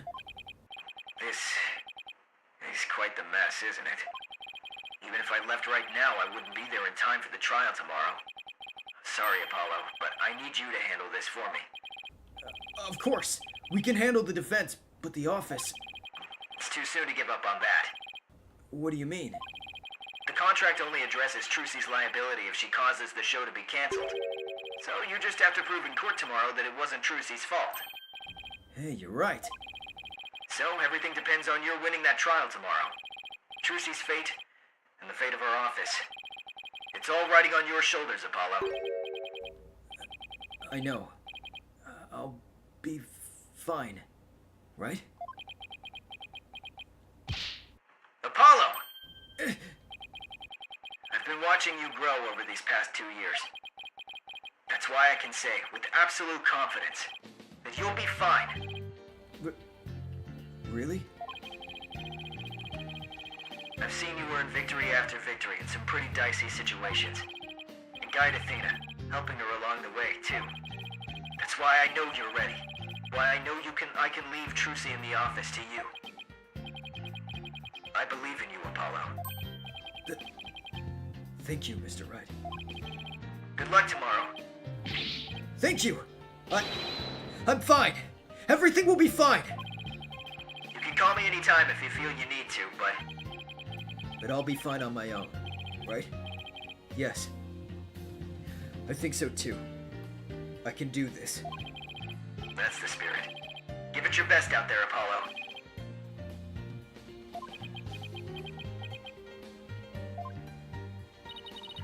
What is it, Apollo? What are you smiling about? Who, me? It's nothing. Mr. Wright believes in me. I can't let him down. We have to win this trial, Athena. I couldn't agree more, and I'll do everything in my power to help. Our opponent tomorrow. Prosecutor Sadmati, huh? Why now of all times? Still, I don't care who it is. I can't afford to let my guard down for anyone.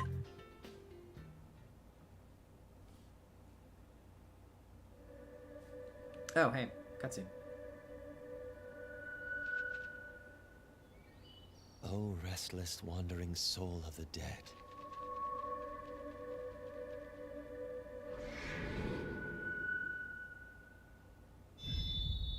Prosecutor Sadmati. Oh. Sorry to disturb you, but I figured I should tell you. The lead attorney's been decided. Uh-huh. It's Apollo Justice. Apollo Justice. Oh. Interesting, interesting. Okay.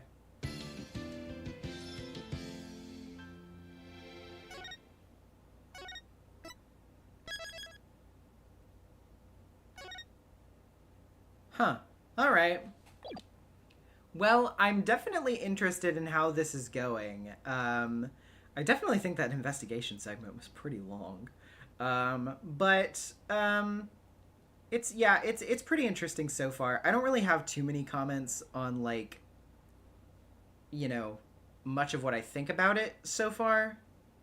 I'm kind of, like, waiting to get more into it to really start peeling that back. I think the new characters are definitely interesting, though. I'm glad that Trucy is relevant. I'm really glad that Apollo kind of got that moment to be like, hey, Apollo, we believe in you, man.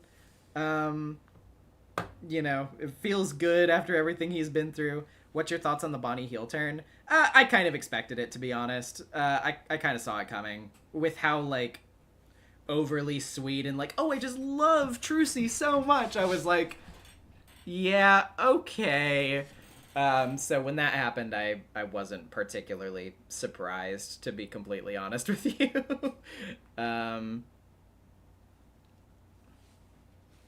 But anywho, yeah, like I said, since I said before that I was feeling a little tired today, and since this investigation was also quite a bit longer than usual, I think I'm probably gonna cut it there. for now. Thoughts on Retin so far? I mean, he's perfectly sleazy. You know, he's definitely the type of villain that fits what they're going for with him. Not any particularly further thoughts than that at the moment. I am curious what exactly his whole grudge thing is, though. I'm interested to learn more about that. But yeah, I will go ahead and pull up our art for the evening, and then once we get done with that, we'll peel on out of here.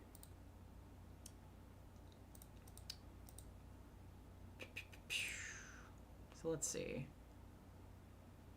I know that there is some art that people have made for of the Devil, by the way, and there's some new stuff for Higurashi as well, but like I said, or like I usually do, I will save that for the streams that they are relevant on. I'll only be showing the Ace Attorney related stuff this evening.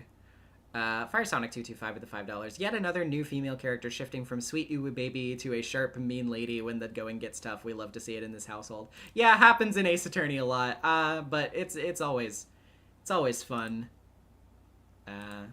Let's see. Get the tag up on Blue Sky.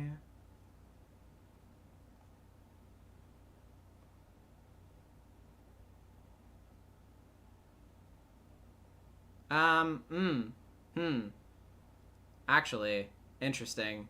I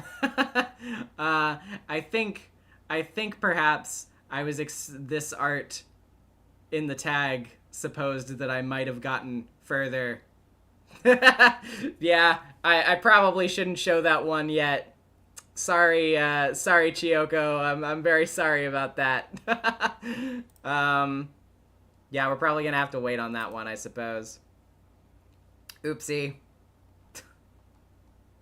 I think I saw something I probably shouldn't have.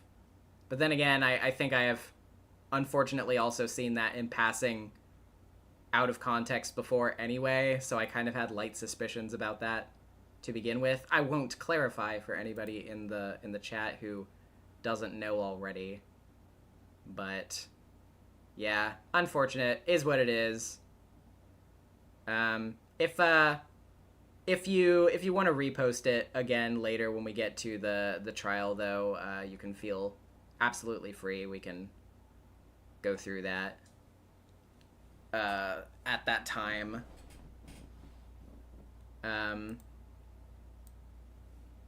Yeah, it is what it is. It's, you know, unfortunate. I'm not too broken up about it, though. Don't worry too much. But yeah, I'll save it for then. But I will show this other one.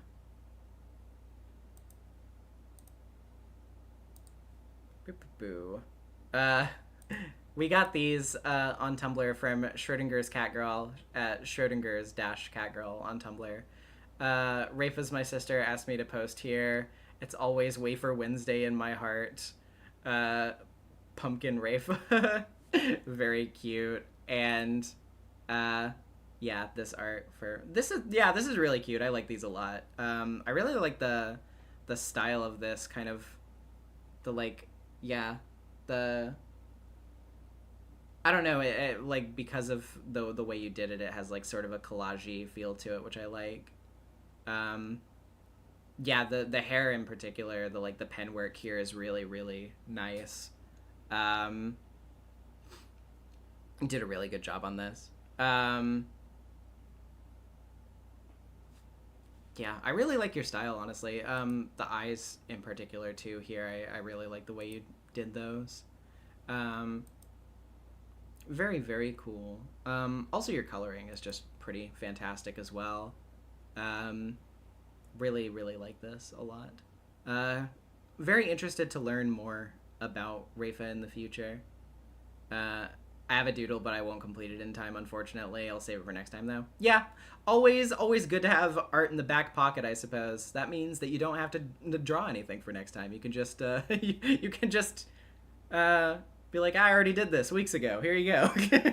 Easier that way. But I appreciate it